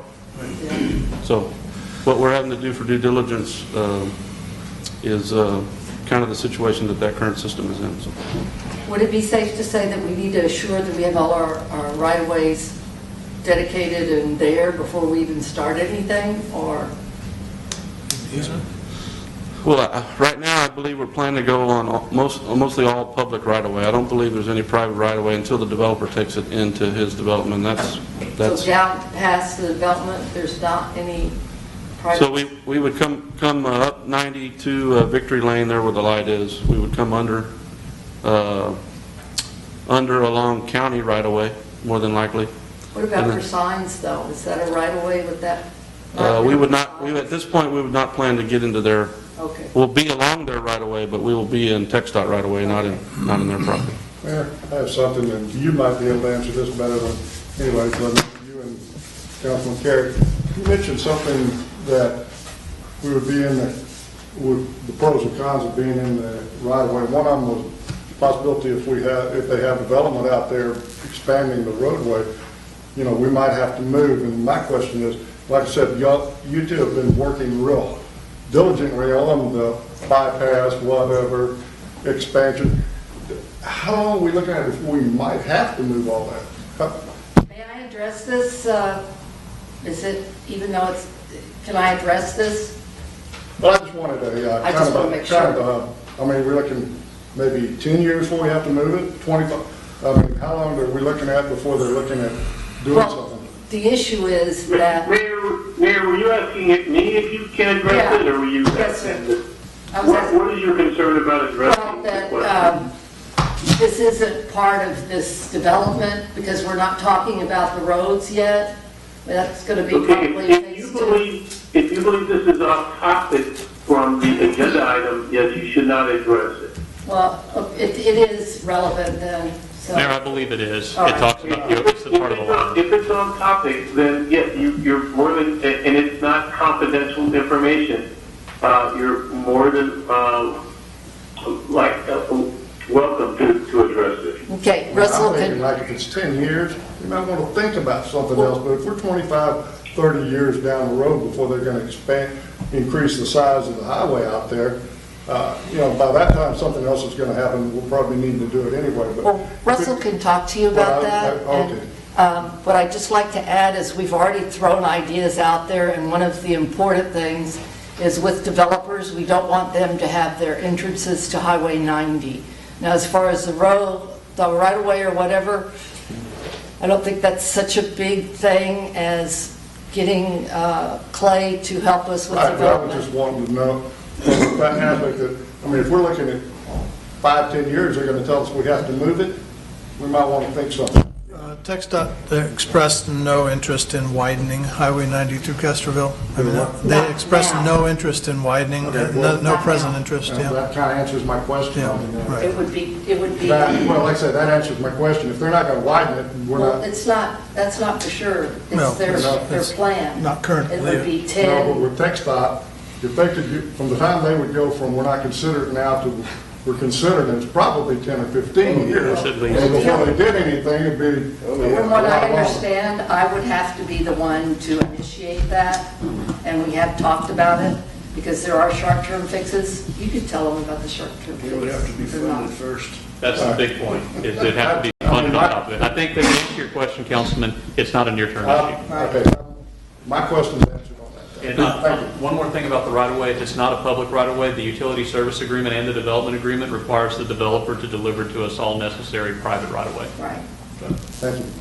So that's why we really need this guy working with any future. Don't argue that. The other thing is we will try to be staying out to the outer edge of that right of way. And if you look at what they're doing to 90 as you get to town, they're really closing in the center median to get you that extra lane of traffic. I would assume that's probably stage one, and then they'll start working on the fringes, unless they get crazy with service roads or My something. question's been answered. I got a question, or a couple, if it's my turn. I know it's not in phase one, but wasn't phase 2 or 3, or, when we talking about putting a water tower up? Okay, that's still, Absolutely. okay. So this just satisfies the needs for phase one. Right. Gets us some redundancy. There will be additional requirements to meet the full build-out, full build-out, and that will probably include some elevated storage. If we can get the pumping capacity here, I don't know if we need more in that regard with respect to this development, but back to y'all's previous, your previous discussions around the water topic, I would just say, long-term, you're going to need the airport well and at least one other well, if not more, to build out your entire CCN. So anyway, just at some point, all those assets come into play. Well, but I mean, the point I'm looking at is you put it on the highest point up there in that country, and you got gravity flow, you got pressure already if you put it up in the air. And better yet, outside and above that, so. Well, and you gotta consider the airport, I'm sure, in height restrictions, or if there's any. I mean, there's a lot of options there, Well, but there are, they've talked about it. explain to me how the water from Medina Valley to the city is one way?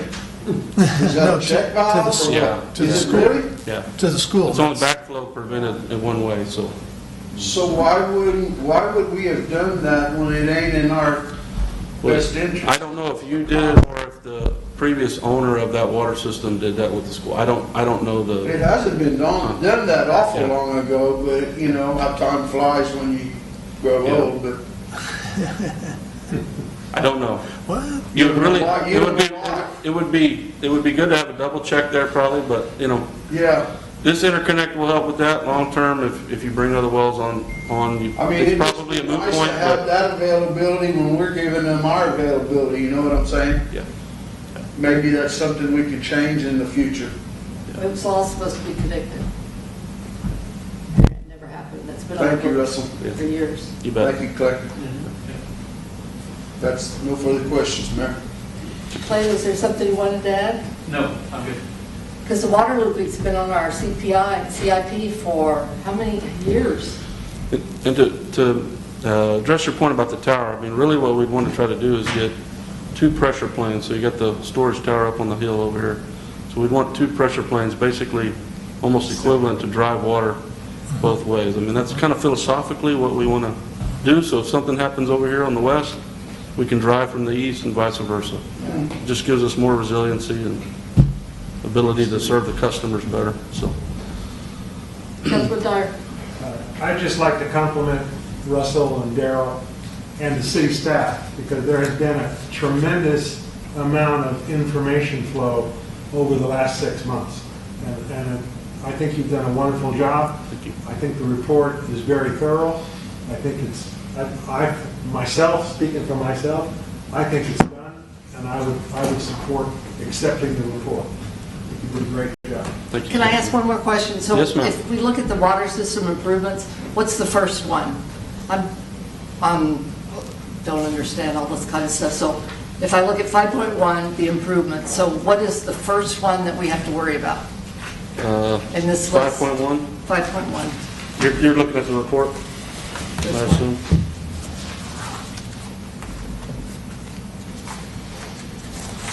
Well, to me, really, these all go hand in hand, Mayor. So we wouldn't test the So well first? Well, no, the first thing we're going to do is the due diligence. So the first thing we're going to do is pull the well, test the capacity, verify we have what we have there. All right. Assuming that checks out, we move forward with the plan. If it doesn't, if it checks out less, we have to look at the numbers, evaluate the plan, revise the plan. You know, I personally think at worst, it's going to be a revision of the plan. At best, everything moves forward. At really best, you got more than, maybe you have the 2,200 and maybe we go get all of it. You know, that's yet to be determined.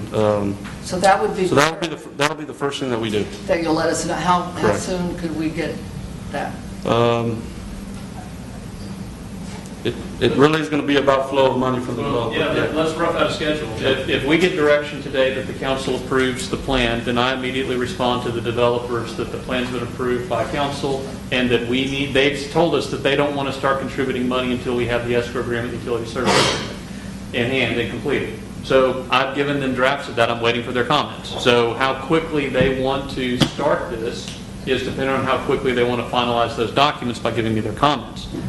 What I don't know is what's going on in our marketplace? Does this have any impact on their development plans? That's why I've always said that the biggest risk of this development is time. You just never know what's going to happen. So maybe they take the opportunity of slowdown to get these to us and we get this done. They've already had a bunch invested in it. That's what I think is going to happen.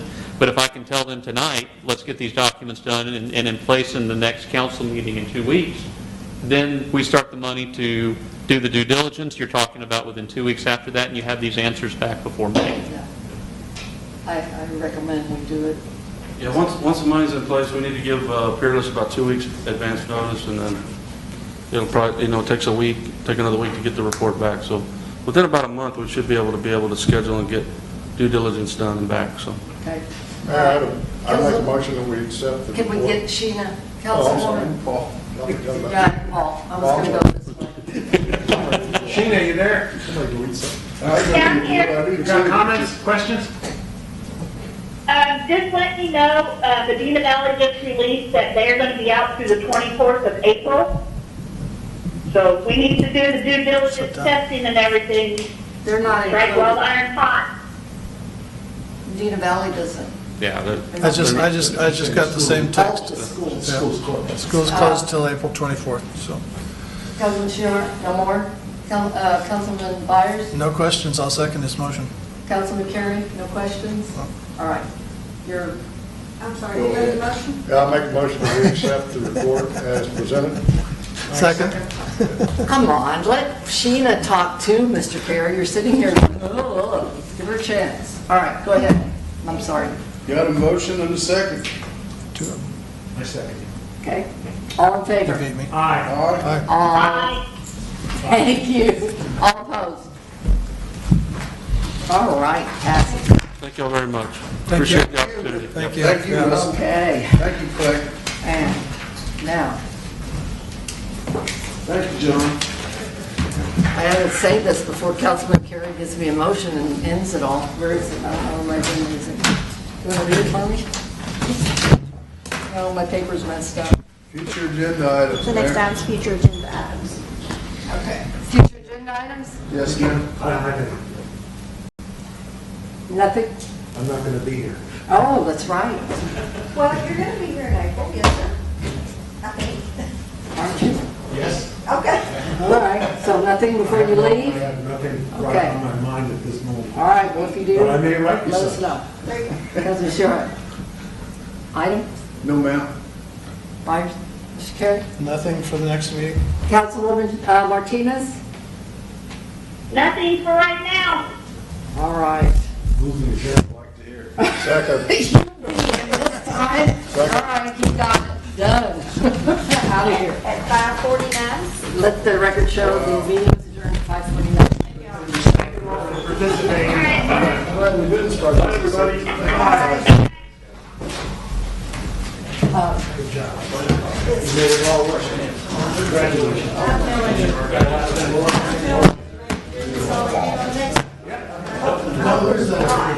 But we could probably call in now that we know this works, right? We can just have a conference. Right, we'll still live stream if anybody wants to. Herb, see ya. That way we can, still have it going, so you can see it. If it comes to that, and everybody has to see it, I'll be in here.